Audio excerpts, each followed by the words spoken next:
हरे कृष्ण कृष्ण कृष्ण हरे हरे, हरे राम राम राम हरे हरे। हरे कृष्ण माता जी। हरे कृष्ण माता जी। Thank you. हरे कृष्णा माताजी, हरे कृष्णा हरे माताजी। कृष्ण प्रभु जी. हरे कृष्ण. எல்லாருக்கும் ஹரே கிருஷ்ணா. ஒரு நிமிஷம் ஸ்கிரீன் ஷேர் பண்ணிடுறேன்.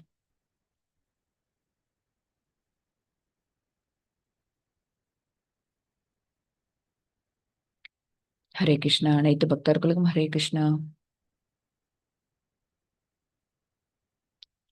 ஸ்டார்ட் பண்ணுவோம்.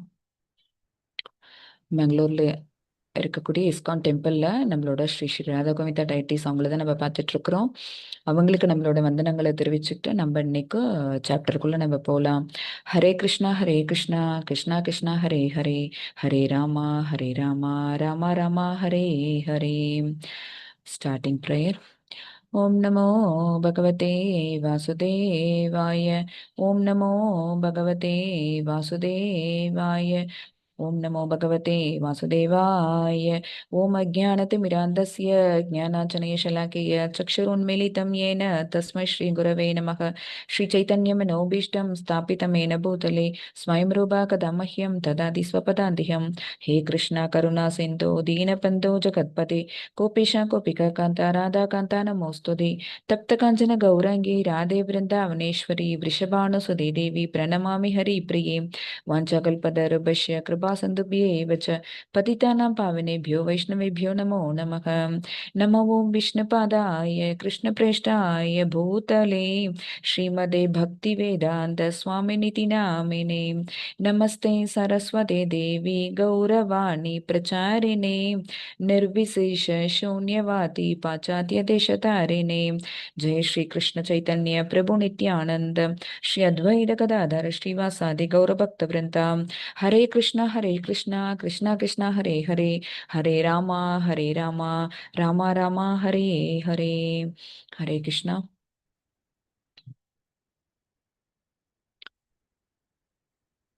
நம்மளோட பிரபுபாதா அவங்களுக்கும் ஜெயபாதக சுவாமி நம்ம குரு மகராஜ் அவங்களுக்கும் நம்மளோட என்என்டி பிரபுஜி அவங்களுக்கும் நம்மளுடைய வந்தனங்களை தெரிவிச்சுப்போம். ஹரே கிருஷ்ணா கிருஷ்ணா கிருஷ்ணா ஹரே ஹரே, ஹரே ராமா ராமா ராமா ஹரே ஹரே. இன்னைக்கு நம்ம பார்க்க போற பகவத்கீதையில சாப்டர் நம்பர் என்ன அப்படின்னா 5வது சாப்டர், 5th அத்தியாயம், கர்ம யோகம் இன் கிருஷ்ணா கான்சியஸ்னஸ். ஓகேங்களா. இந்த டைட்டில் என்ன, 5வது யோகத்துக்கு பெயர் என்ன அப்படின்னா கர்ம யோகம் கிருஷ்ண உணர்வில் செயல்படுதல். சரிங்களா. 3வது சாப்டர் கர்ம யோகம், 4வது சாப்டர் ஞான கர்ம யோகம், சந்நியாசத்தையும் வேற சொல்லிட்டாங்க. ஸோ ஞான கர்ம சந்நியாசம் எல்லாமே சொல்லிட்டாங்க. 5th சாப்டர் கர்ம யோகம் கிருஷ்ண உணர்வில் செயல்படுதல், கிருஷ்ண உணர்வில் செயல் மற்றும் நவீன மனக்கட்டுப்பாடு. நம்ம ஒரு சாப்டர் படிச்ச விட்டு நம்ம ஒரு டேக்அவே மெசேஜ் நம்ம எடுத்துப்போம்ல. பகவத்கீதையோட இந்த சாப்டர்ஸ் ஒன்னொன்னு மூலமா அர்ஜுனனுக்கு ஞானத்தை கொடுக்கறாங்க பகவான். அவங்க கிட்ட இருந்து அர்ஜுனனுக்கு பகவான் கொடுக்கறதுல நம்ம கொஞ்சம் கொஞ்சம் எடுத்துக்கிறோம். ஓகேங்களா. அந்த பகவத்கீதையை படிக்கிறதுனால ஸோ அதுல நம்ம ஒரு சின்ன சின்ன டிட்பிட்ஸ் மாதிரி ஒரு டேக்அவே மெசேஜஸ் நமக்கு. ஏன்னா நம்ம எல்லாருமே ஆரம்ப கட்டத்தில் இருக்கோம், முதல் படிக்கட்டு மாணவர்களாக இருக்கிறோம். ஸோ நமக்கு ஒரு டேக்அவே மெசேஜ் ஒரு சாப்டர்லையும் கொடுத்துட்டே இருக்கிறாங்க. அதில் நம்மளோட மனசை எப்படி கண்ட்ரோலில் வைக்கணும். ஏன்னா மனசை கண்ட்ரோல் பண்ணுறது அப்படிங்கிறத 2வது சாப்டர்லேயே சொல்லிட்டாங்க. ஸ்தித பிரக்ஞனா இரு அப்படின்னு. ஸ்தித பிரக்ஞனா எந்த வெளியிலேருந்து எத்தனையோ கூறான அம்புகள் நம்மளை தாக்கினாலும் கூட அந்த ஒரு ஆமையானது என்ன பண்ணும், தன்னுடைய புலன்கள் எல்லாத்தையும் உன்னுடைய ஓட்டுக்குள்ள அடக்கிட்டு எதுக்குமே ரியாக்ட் பண்ணாம அமைதியை காக்கும். அதுக்கப்புறம் எல்லா சப்தமெல்லாம் ஓஞ்ச விட்டு அதுக்கப்புறம் அது மெதுவா அது தன்னுடைய வேலையை பார்க்க ஆரம்பிக்கும். அதே மாதிரி நம்ம இந்த காலகட்டத்தை நம்ம வாழக்கூடிய இந்த சூழ்நிலையில கலியுகத்துல இருக்கிறோம். எத்தனையோ இடர்பாடுகளுக்கு நடுவில் தான் நம்மளோட வாழ்க்கையே அன்றாட வாழ்க்கையை நம்ம நடத்திட்டு போயிட்டு இருக்கிறோம். அப்ப இது போர்க்களமா அப்படின்னா லிட்ரலா போர்க்களம் கிடையாது. எதிரி நாடு அப்புறம் எதிரி போர் வீரர்கள் அவங்க நம்ம மேல அம்பு போடுவாங்க, கத்தி எடுத்து சண்டை போடுவாங்க அப்படின்னு கிடையாது. இந்த சூழ்நிலைகள் இருக்கு பாத்தீங்களா, அதுவே நமக்கு என்ன செய்யும், இந்த மாதிரி சண்டையும் சச்சரவும் உருவாக்குறதுக்கான ஒரு காரணம் ஆயிடும். அதுதான். ஸோ அப்ப என்ன, அந்த இடத்த நம்ம எப்படி கிராஸ் பண்ணி போறது, அந்த மாதிரியான ஒரு போர்க்களம் மாதிரி ஒரு சூழல் வந்தது அப்படின்னா நம்ம எப்படி நம்மள அந்த இடத்துல இருந்து நம்ம நல்ல விதமா எப்படி போறது, அதுதான் நம்ம வின் பண்றது அந்த அந்த இடத்துல, அல்லது அந்த சுச்சுவேஷனை நம்ம எப்படி வின் பண்றது அப்படின்னா, மனசு கட்டுப்பாடு இருந்துன்னு வச்சுக்கோங்களேன், நம்ம அதை வந்து வின் பண்ணிடலாம். எப்படி அர்ஜுனன் வந்து போர்க்களத்துல அந்த எதிரி படை வீரர்களோடு சேர்ந்து சண்டையிட்டு போட்டியிட்டு ஜெயிச்சாங்களோ, அந்த மாதிரி நம்மளும் என்ன செய்ய முடியும், இந்த போர்க்களத்துல, இந்த வாழ்க்கை என்னும் போர்க்களத்துல, இந்த கலியுகத்துல என்ன பண்ண முடியும், அதர்மத்துக்கு முன்னாடியும் அதர்மக்காரர்களுக்கு முன்னாடியும் நம்மளோட மனக்கட்டுப்பாடு அப்படிங்கிற ஆயுதத்தை வச்சு நம்மளாலையும் வின் பண்ண முடியும். சரிங்களா? அது கிருஷ்ண உணர்வில் செயல்படும் போது நிச்சயமா அது நம்மளால நமக்கு கைகூடும். அதுதான் எப்படிங்கிறத இந்த சாப்டர்ல நம்ம பார்க்க போறோம். ஹரே கிருஷ்ணா. அர்ஜுனன் 5.1 அர்ஜுனனோட கேள்வி, 5.2 வந்து பகவானோட பதில். இந்த 2 ஸ்லோகாவையும் ஒண்ணா வாசிச்சுட்டு உங்களுக்கு அர்த்தம் சொல்றேன்.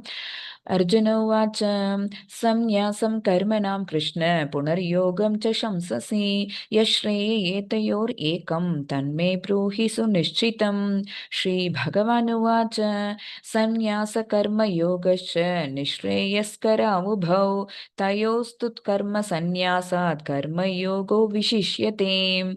அர்ஜுனன் கூறினான், கிருஷ்ணரே, முதலில் செயலை துறக்கவும் பின்னர் பக்தியுடன் செயலாற்றவும் பரிந்துரைத்துள்ளீர். இவை இரண்டில் சிறந்த நன்மை தருவது எது என்பதை தயவு செய்து தெளிவாக விளக்குவீராக.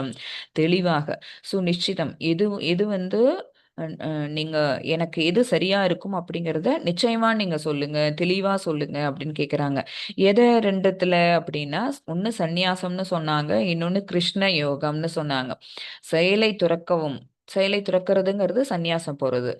ஸ்தித பிரஜனை சொல்லும் போது அப்படிதான். அது எல்லா இடத்துலயும் அவங்க வந்து எப்படி இருப்பாங்கன்னா, அந்த டியூயல் மைண்ட் இல்லாம, குழப்பங்கள் எதுவும் இல்லாம. ஏன்னா அர்ஜுனனுக்கு 5வது தடையா இருந்தது என்ன அப்படின்னா, மனக்குழப்பம். சரியா தவறா, நான் எடுத்த முடிவு வந்து இந்த இடத்து போர்க்களத்துல நான் இந்த இடத்துல எடுத்திருக்கேனே, இந்த முடிவு சரியா தவறான்னு கூட எனக்கு தெரியல அப்படின்னு அவங்க குழம்புறாங்கல்ல. அப்ப எனக்கு நன்மை தருவது எதுன்னு நீங்களே சொல்லுங்கன்னு கேட்டுக்கிறாங்கல்ல. ஸோ அந்த நன்மை எது, தீமை எது, சரியா தவறா, எது தர்மம் எது அதர்மம், இந்த மாதிரி எதையும் பிரிச்சு பார்க்காம, அப்புறம் எது சந்தோஷத்தை கொடுக்கும், எது துக்கத்தை கொடுக்கும், இது எல்லாத்தையும் பிரிச்சு பார்க்காம ஒரு மனசை கண்ட்ரோல் பண்ணிட்டு துறவி மாதிரி இருன்னு ஸ்தித பிரஜனோட கேரக்டரிஸ்டிக்ஸை சொல்லி செகண்ட் சாப்டர்ல சொன்னாங்கல்ல. அதுக்கு வந்து சந்நியாசம் அப்படின்னு டைரக்ட் மீனிங் அர்ஜுனன் எடுத்துக்கிட்டாங்க. ஸோ செயலை துறக்க சொல்லி ஒரு இடத்துல சொல்றீங்க, பின்னர் பக்தியுடன் செயலாற்றவும் பரிந்துரைத்துள்ளீர். பக்தியுடன் செயலாற்றுதல்னா என்ன, நீ எதா இருந்தாலும் எனக்கு அர்ப்பணிச்சுட்டு செய். நம்ம 3rd சாப்டர்ல பார்த்தோம், அன்னாத் பவந்தி பூதானின்னு ஒரு ஸ்லோகம் பார்த்தோம். என்ன அப்படின்னா, நமக்கு சாப்பிடக்கூடிய அந்த அன்னம், அது தானிய உற்பத்திங்கிறது யாரால் நடக்குது அப்படின்னா பகவானால நடக்குது. பகவான்னா டைரக்டா பகவான் கிடையாது. நம்ம வந்து யாருக்கு நம்மளுடைய ஹோமங்கள் எல்லாத்தையும் பண்றோம் அப்படின்னா, தெரியாம நம்ம பண்ணிட்டு இருக்கிறோம். டெமிகாட்ஸ் எல்லாம், டெமிகாட்ஸ் ஒர்க்ஷிப்புங்கிறது என்ன அப்படின்னா, நம்ம டைரக்டா பகவானுக்கே சேவை பண்ணலாம். ஆனா நமக்கு தெரியாததுனால நம்ம என்ன செய்யறோம், ரெப்ரசன்டேட்டிவ்ஸ் அத்தனை பேரையும் நம்ம வணங்கிட்டு இருக்கோம். அவங்க எல்லாருமே வந்து லிமிட்டெட் பவர் உள்ளவங்க. அவங்க எல்லாருமே யாரால கண்ட்ரோல் பண்ணப்படுவாங்கன்னா, பகவானால தான் கண்ட்ரோல் பண்ணப்படுவாங்க. நம்ம இவங்க எல்லாரையும் கேட்ட உடனே இவங்க என்ன செய்வாங்க, வந்துட்டு தன்னுடைய திருப்தியை அவிர்வாகம் வாங்கிட்டு போவாங்க. போயிட்டு அதை கடைசி அனுபவிக்கிறவங்க யாரு அப்படின்னா பகவான் தான். அவங்க திருப்தி அடைஞ்சதுனால நமக்கு மழையை பொழிவாங்க. மழை மூலமா அந்த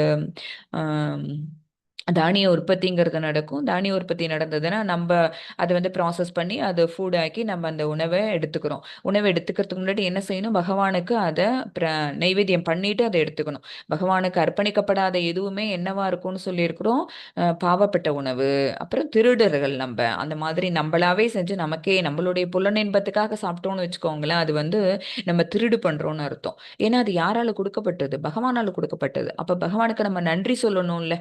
நம்ம யோசிச்சு பாருங்களேன், நம்ம எதுக்காவது பகவானுக்கு வந்து நம்மளோட நம்மளோட கிராட்டிடியூட் எக்ஸ்டெண்ட் பண்ணியிருக்கோமான்னு யோசிச்சு பாருங்களேன். நமக்கு கண்கள், அப்புறம் இந்த அத்தனை புலன் பொருட்கள், புலன் உறுப்புகள் எல்லாமே நமக்கு நல்ல விதமா கொடுத்துருக்குறாங்க. நம்ம வாழக்கூடிய வாழ்நிலையை, அந்த சூழ்நிலையை நல்ல தெளிவுபடுத்தி கொடுத்துருக்குறாங்க. ரொம்ப அமைதியான சரிங்களா. இப்ப இதுவே வந்து போர் நடக்கிற அந்த இடத்துல நம்ம பிறந்திருந்தோம்னு வச்சுக்கோங்களேன், அப்புறம் ரொம்ப வறுமையின் கோட்டுக்கு கீழே இருக்கக்கூடிய எத்தனையோ உலக நாடுகள் இருக்குது. ஒருவேளை சாப்பாடு ஒருவேளை சாப்பாடு இல்லை. அவ்வளோ சோமாலியா அந்த கண்ட்ரிஸ் எல்லாம் பார்த்தீங்கன்னு வச்சுக்கோங்களேன், அவ்வளோ சாப்பாட்டுக்கு ஏங்கக்கூடிய அந்த மாதிரியான மனிதர்கள்லாம் அங்கே வாழ்ந்துட்டு இருக்காங்க. ஓகேங்களா? அங்கெல்லாம் பிறப்பெடுக்காம மகவன் வந்து நம்மளை இங்கே பிறப்பெடுக்க வச்சாங்கல்ல. இங்கே நமக்கு எந்த விதத்தில் குறைவு இருக்கு?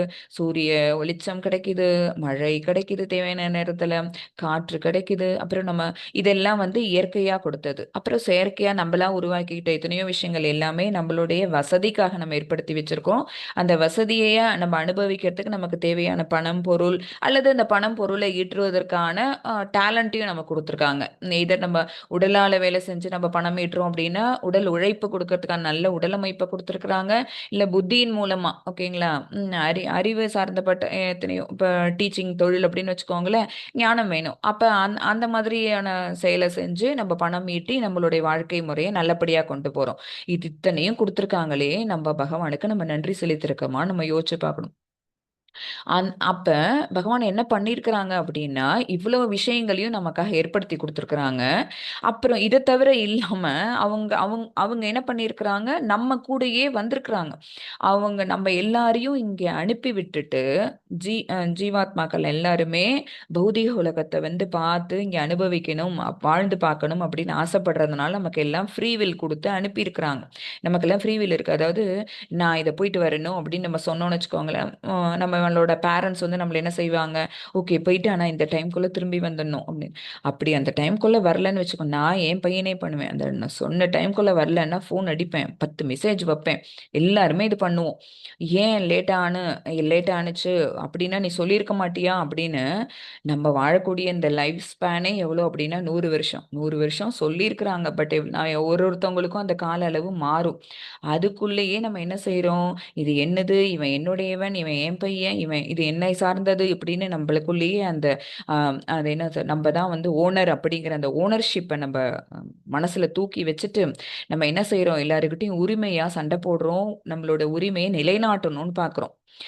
சரிங்களா? ஆனா பகவான் வந்து நம்மள அனுப்பியிருக்காங்கல்ல, அனுப்பிட்டு அவங்க திரும்ப நம்ம எல்லாரையும் எதிர்பார்ப்பாங்கல்ல அங்க. நம்ம அங்க போகணுங்கிற முடிவு என்னைக்காவது எடுத்திருக்கோமா? என்ன செய்றோம், இங்க இருக்கிறதெல்லாம் விட்டுட்டு நம்ம போயிட்டோம் அப்படின்னா, அப்புறம் இங்க எல்லாம் யார் பார்க்கறது? ஒரு ஒரு 10 ஏக்கருக்கு லேண்ட் ஏக்கர் ஆஃப் லேண்ட் விவசாய நிலம் வச்சுட்டு இருக்கிற நம்ம இருக்காங்கன்னு வச்சுக்கோங்களேன். நான் போயிட்டேன்னா அந்த லேண்டை வந்து யார் விவசாயம் பண்ணுவா? நான் இப்போ எவ்வளோ நல்லா பார்த்துட்டு இருக்கிறேன் அப்படின்னா, அந்த நிலம் சாஸ்வதமா அதே இடத்துல தான் இருக்கு. ஓகேங்களா? அந்த நிலத்துக்கு சொந்தக்காரன்னு இன்னைக்கு வேணா நான் சொல்லிப்பேன். ஒரு 10 வருஷத்துக்கு முன்னாடி அது எங்க அப்பாவுக்கு சொந்தமா இருந்தது. என்னுடைய காலகட்டத்துக்கு அப்புறம் அது என்னுடைய மகனுக்கு சொந்தமாயிடும். ஸோ நிலத்துக்கு வந்து நான் தான் சொந்தக்காரி, நான் தான் சொந்தக்காரங்க அப்படின்னு நம்ம சொல்றவங்க எல்லாருமே ஒரு விஷயத்தை யோசிச்சு பார்க்கணும். நாம் அப்படின்னு சொல்றவங்க எல்லாருமே டெம்பரவரியா இங்க இருந்துகிட்டு இருக்கிறோம். ஓகேங்களா? இது நமக்கு புரியாம நம்ம என்ன செய்றோம், எல்லாமே எனக்கு என்னுடைய ஆசைக்காக, என்னுடைய திருப்திக்காக செஞ்சுக்கிறேன்னு சொல்லிட்டு, ஓ வெறும் ஃப்ரூட்டிவ் ஆக்டிவிட்டீஸா பண்ணிட்டு இருக்கோம்.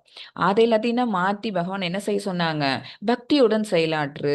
நீ உனக்குன்னு செய்யறத நிறுத்து, கர்மா. ஓகேங்களா? அது நமக்குன்னு செய்யறது. அந்த கர்மாவை நிறுத்திட்டு அகர்மா, எனக்காக செய் அப்படின்னு சொன்னாங்க. அதுதான் பக்தியுடன் செயலாற்றுதல். ஸோ 2 விஷயங்கள் ஒரு ஒரு சாப்டர்லையும் சொன்னாங்க. ஒன்று செயலை துறந்து சன்னியாசி ஆகிறது, இன்னொன்று பக்தியோட செயலாற்று, அதாவது செயல் பண்ணு ஆனா அகர்மாவா பண்ணு அப்படின்னு பரிந்துரைச்சாங்க. இவை இரண்டில் சிறந்த நன்மை தருவது எது என்பதை தயவு செய்து தெளிவாக விளக்குவீராகன்னு அர்ஜுனன் கேட்கிறாங்க. புருஷோத்தமராகிய முழுமுதற் கடவுள் பதிலுரைத்தார், செயலை துரத்தல் பக்தியுடன் செயல்படுதல் இரண்டுமே முக்திக்கு ஏற்றதாகும். ரெண்டுமே நம்மள என்ன பண்ணும், முக்தி பாதைக்கு தான் கொண்டு போய் விடும். செயலை துறந்து சந்நியாசம் போனோம் அப்படின்னாலும் நம்மள வந்து அது புக்தி பாதைக்கு தான் கொண்டு போய் விடும். பக்தியுடன் செயல்பட்டோம் அப்படின்னு வச்சுக்கோங்களேன், அந்த பகவானை திருப்திப்படுத்தி நம்ம ஒரு ஸ்டெப்னா பகவான் 2 ஸ்டெப் இன்னும் சீக்கிரமாவே, இது வந்து இன்னும் ஷார்ட்கட்ல போறதுன்னு வச்சுக்கோங்களேன். அந்த பக்தி செயல்பாடுங்கிறது, பக்தி யோகமே என்ன அப்படின்னா ஷார்ட்கட் தான். லிஃப்ட்ல ஏறி போற மாதிரி 10வது ஃப்ளோருக்கு படிக்கட்டு மூலமா போறதுங்கிறது வந்து சந்நியாசம் பண்ணி போறது. ஆனா லிஃப்ட்ல ஏறி போயிட்டோம்னு வச்சுக்கோங்களேன், ஒரு 1 மினிட்ல நம்ம 10வது ஃப்ளோருக்கு போயிடுவோம்.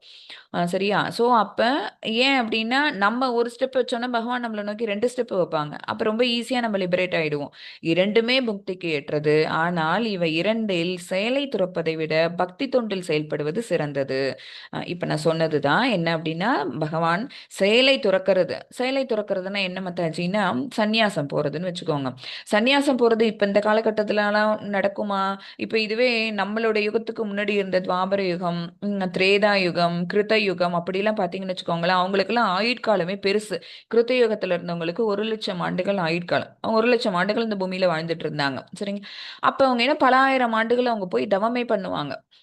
அவங்களுக்கு வந்து எப்படி இருக்கும் அப்படின்னா, காதாலேயே மந்திரம் கேட்டு அப்படியே மனனம் பண்ணக்கூடிய அந்த மாதிரியான ஒரு அ அந்த எபிலிட்டி அவங்களுக்கு இருந்தது. ஓகேங்களா? ஸோ அப்ப என்ன பண்ணுவாங்க, பல ஆண்டு காலம் அவங்க தன்ன தியானத்துல ஈடுபடுத்தி, தன்னோட புலன்கள் எல்லாத்தையும் அடக்கி, தன்னை தனிமைப்படுத்திக்கிட்டு போய் தியானம் பண்ணி, தவம் பண்ணி, ஒரு அதான் துறவி மாரி இருந்து பகவான அடையறது அட்டைன் பண்ணாங்க. அடையறதுங்கிறது அப்ப இருந்த மக்களுக்கு சாத்தியமாச்சு. அது அடுத்த யுகத்துல இன்னும் கொஞ்சம் குறைஞ்சது. எவ்வளவா குறைஞ்சது அப்படின்னா, 10,000 ஆண்டுகளா குறைஞ்சது. 1,00,000ங்கிறது 10,000 ஆண்டுகள். எப்ப ராமரோட யுகத்துல, திரேதா யுகத்துல. அப்பயும் ஓரளவுக்கு நடந்துட்டு இருந்தது. பட் அப்ப என்ன பண்ண ஆரம்பிச்சுட்டோம் அப்படின்னா, கோவில் கட்டுறது, பகவானுக்கான ஆராதனைகள் எல்லாத்தையும் பெருசா பண்றது, எப்படி கொஞ்சம் மாறுனாங்க. ஓகேங்களா? ஏன்னா அவ்வளோ ஆயுட்காலம் இல்ல அப்படிங்கிறனால நெறைய கோயில்கள் அப்பதான் கட்டப்பட்டது. அடுத்தது துவாபர யுகம். துவாபர யுகத்துல 1000 ஆண்டுகளா அவங்களோட வாழ்நாள் குறைஞ்சது.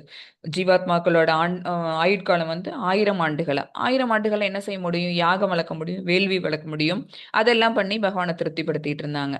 இப்ப கலியுகத்துல 100 ஆண்டுகளா குறைஞ்சு போச்சு. 100 ஆண்டுகளுக்குள்ள நம்ம பொறந்து, நம்ம படிச்சு, நம்ம வளர்ந்து, நம்ப ஒரு வேலைக்கு போயி, சம்பாதிச்சு, நம்மளுடைய குடும்பத்த நம்ம உருவாக்கி, அவங்கள குழந்தைங்கள இப்படியே நமக்கு என்ன ஆயிடுது? நாட்கள் கடத்தி கொண்டு போயிடுறோம். அப்ப இதுல எங்க நம்ம தனியா இதுக்குன்னு ஒரு டயத்த ஒதுக்கி பகவானுக்குன்னு போய் துறவு பண்றது? முடியாது. ஓகேங்களா? அப்ப என்ன செய்யலாம் அப்படின்னா, பக்தி தொண்டுல ஈடுபடலாம். இல்ல மாதாஜி நான் துறவறம் போறேன் அப்படின்னு சொல்லி போனோம்னு வச்சுக்கோங்களேன், முதல்ல நம்மள நம்மளே ஐசோலேட் பண்ணிக்கிறது அப்படிங்கிறது நிச்சயமா முடியாத காரியம். ஓகேங்களா? ஏன் அப்படின்னா, துறவிக்கு வந்து ரொம்ப மனதைரியம் வேணும்பாங்க. என்னன்னா, தன்னுடைய சாப்பாட தானே தேடிக்கணும். அப்புறம் தன்னுடைய இருப்பிடத்த தானே அமைச்சுக்கணும். இதெல்லாம் ரொம்ப முக்கியமான விஷயம். இப்ப நம்மளால ஃபுல்லா சோம்பலா இருக்கக்கூடிய இந்த கலியுக மக்கள்ட்ட போய் இதெல்லாம் பண்ண சொன்னோம்னு வச்சுக்கோங்களேன், முடியுமா?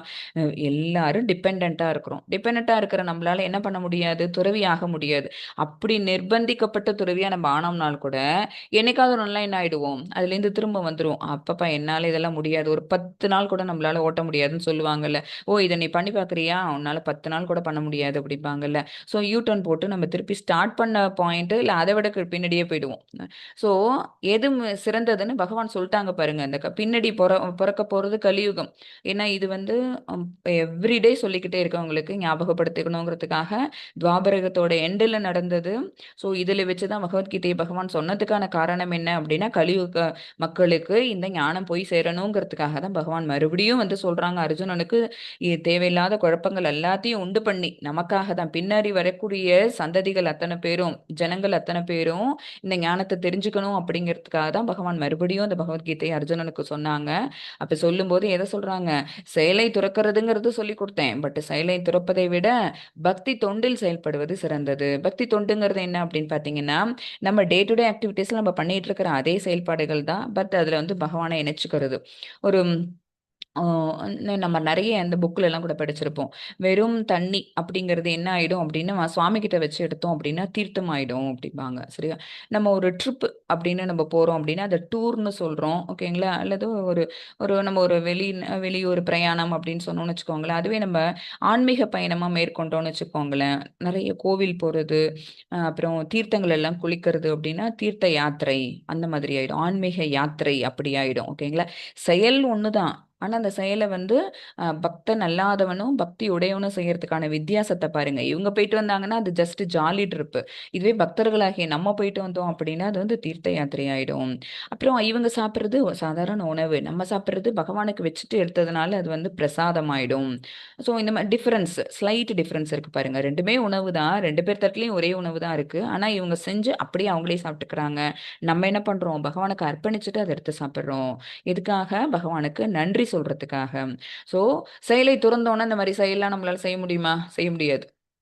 அதனால பக்தி தொண்டுல செயல்படுறது தான் சிறந்ததுன்னு பகவான் வந்து நிச்சயமா, ஏன்னா நிச்சயமா சொல்லுங்க, நிச்சிதம், எனக்கு தெளிவாக நிச்சயமாக சொல்லுங்க அப்படின்னு சொன்னதுனால பகவான் பக்தி தொண்டு தான் சிறந்ததுன்னு நிச்சயமா சொல்லிட்டாங்க. அர்ஜுனனின் குழப்பம் பாருங்க. சந்நியாசமா, செயலில் ஈடுபடுவதா? சந்நியாசம்.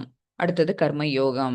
கேள்வி: செயல்களை துறப்பது சிறந்ததா அல்லது பக்தியுடன் செயல்படுவது சிறந்ததா? இதுக்கு கிருஷ்ணரின் தீர்ப்பு பாருங்க. இரண்டுமே விடுதலைக்கு வழிவகுக்கும், ஆனால் செயல்களை துறப்பதை விட பக்தியுடன் செயல்படுவதே சிறந்தது. இந்த தட்டு இறங்கி இருக்கு பாருங்க.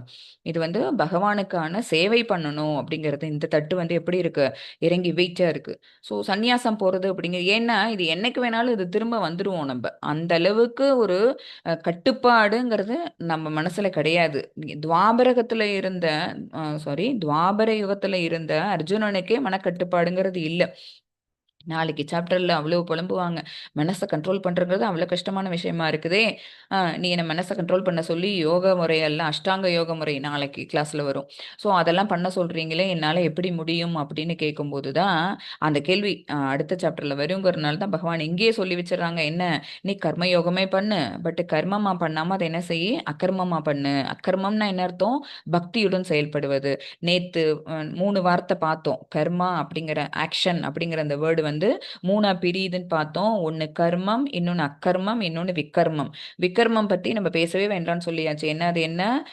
எப்படிதான் இருக்கணுமோ அதுக்கு டைரக்டா ஆப்போசிட்டா இருக்கிறவங்க. ஓகேவா? அப்ப சாஸ்திரங்கள்ல எதெல்லாம் செய்யக்கூடாது, டோன்ட்ஸ்ன்னு சொல்லி இருக்குதோ அது எல்லாத்தையும் செய்யறவங்க அராஜகர்கள், அக்கிரமக்காரர்கள். ஓகேவா? அது அந்த அவங்களோட செயல்பாடுகள் தான் இந்த விக்கர்மா. ஸோ விக்கர்மாவை விட்டுருவோம். அது பாவம், அது நம்மள நரக குழிக்கு தள்ளிடும். அதை நம்ம பக்தர்களாகி நம்ம பண்ண மாட்டோம். ஆனா இன்னும் ஒண்ணு பண்ணிக்கிட்டு இருக்கோம். என்ன பண்றோம்னா, கர்மம் பண்ணிக்கிட்டு இருக்கோம். புண்ணிய செயல்கள் பண்றோம், பாவ செயல்கள் பண்றோம். ஏன்னா புண்ணிய பலனை எதிர்பார்த்து. சரியா? இதெல்லாம் இது இது பண்றத விட இன்னும் கொஞ்சம் எலிவேட் ஆகி மேல வாங்குறாங்க பகவான். என்ன அப்படின்னா, அக்கர்மா. அதாவது நீ செய்யி, ஆனா செய்யறது எனக்கு அர்ப்பணிச்சுட்டு செய்யி. ஓகேவா? அப்ப என்ன பண்ணும்? இது வந்து நம்மள தங்க சங்கிலி போட்டு கட்டி இருந்தது. அந்த அ இது வந்து உங்களுக்கு ஸ்லைடு ஞாபகம் இருந்தது, பிக்சர் ஞாபகம் இருந்ததுன்னா யோசிச்சு பாருங்க.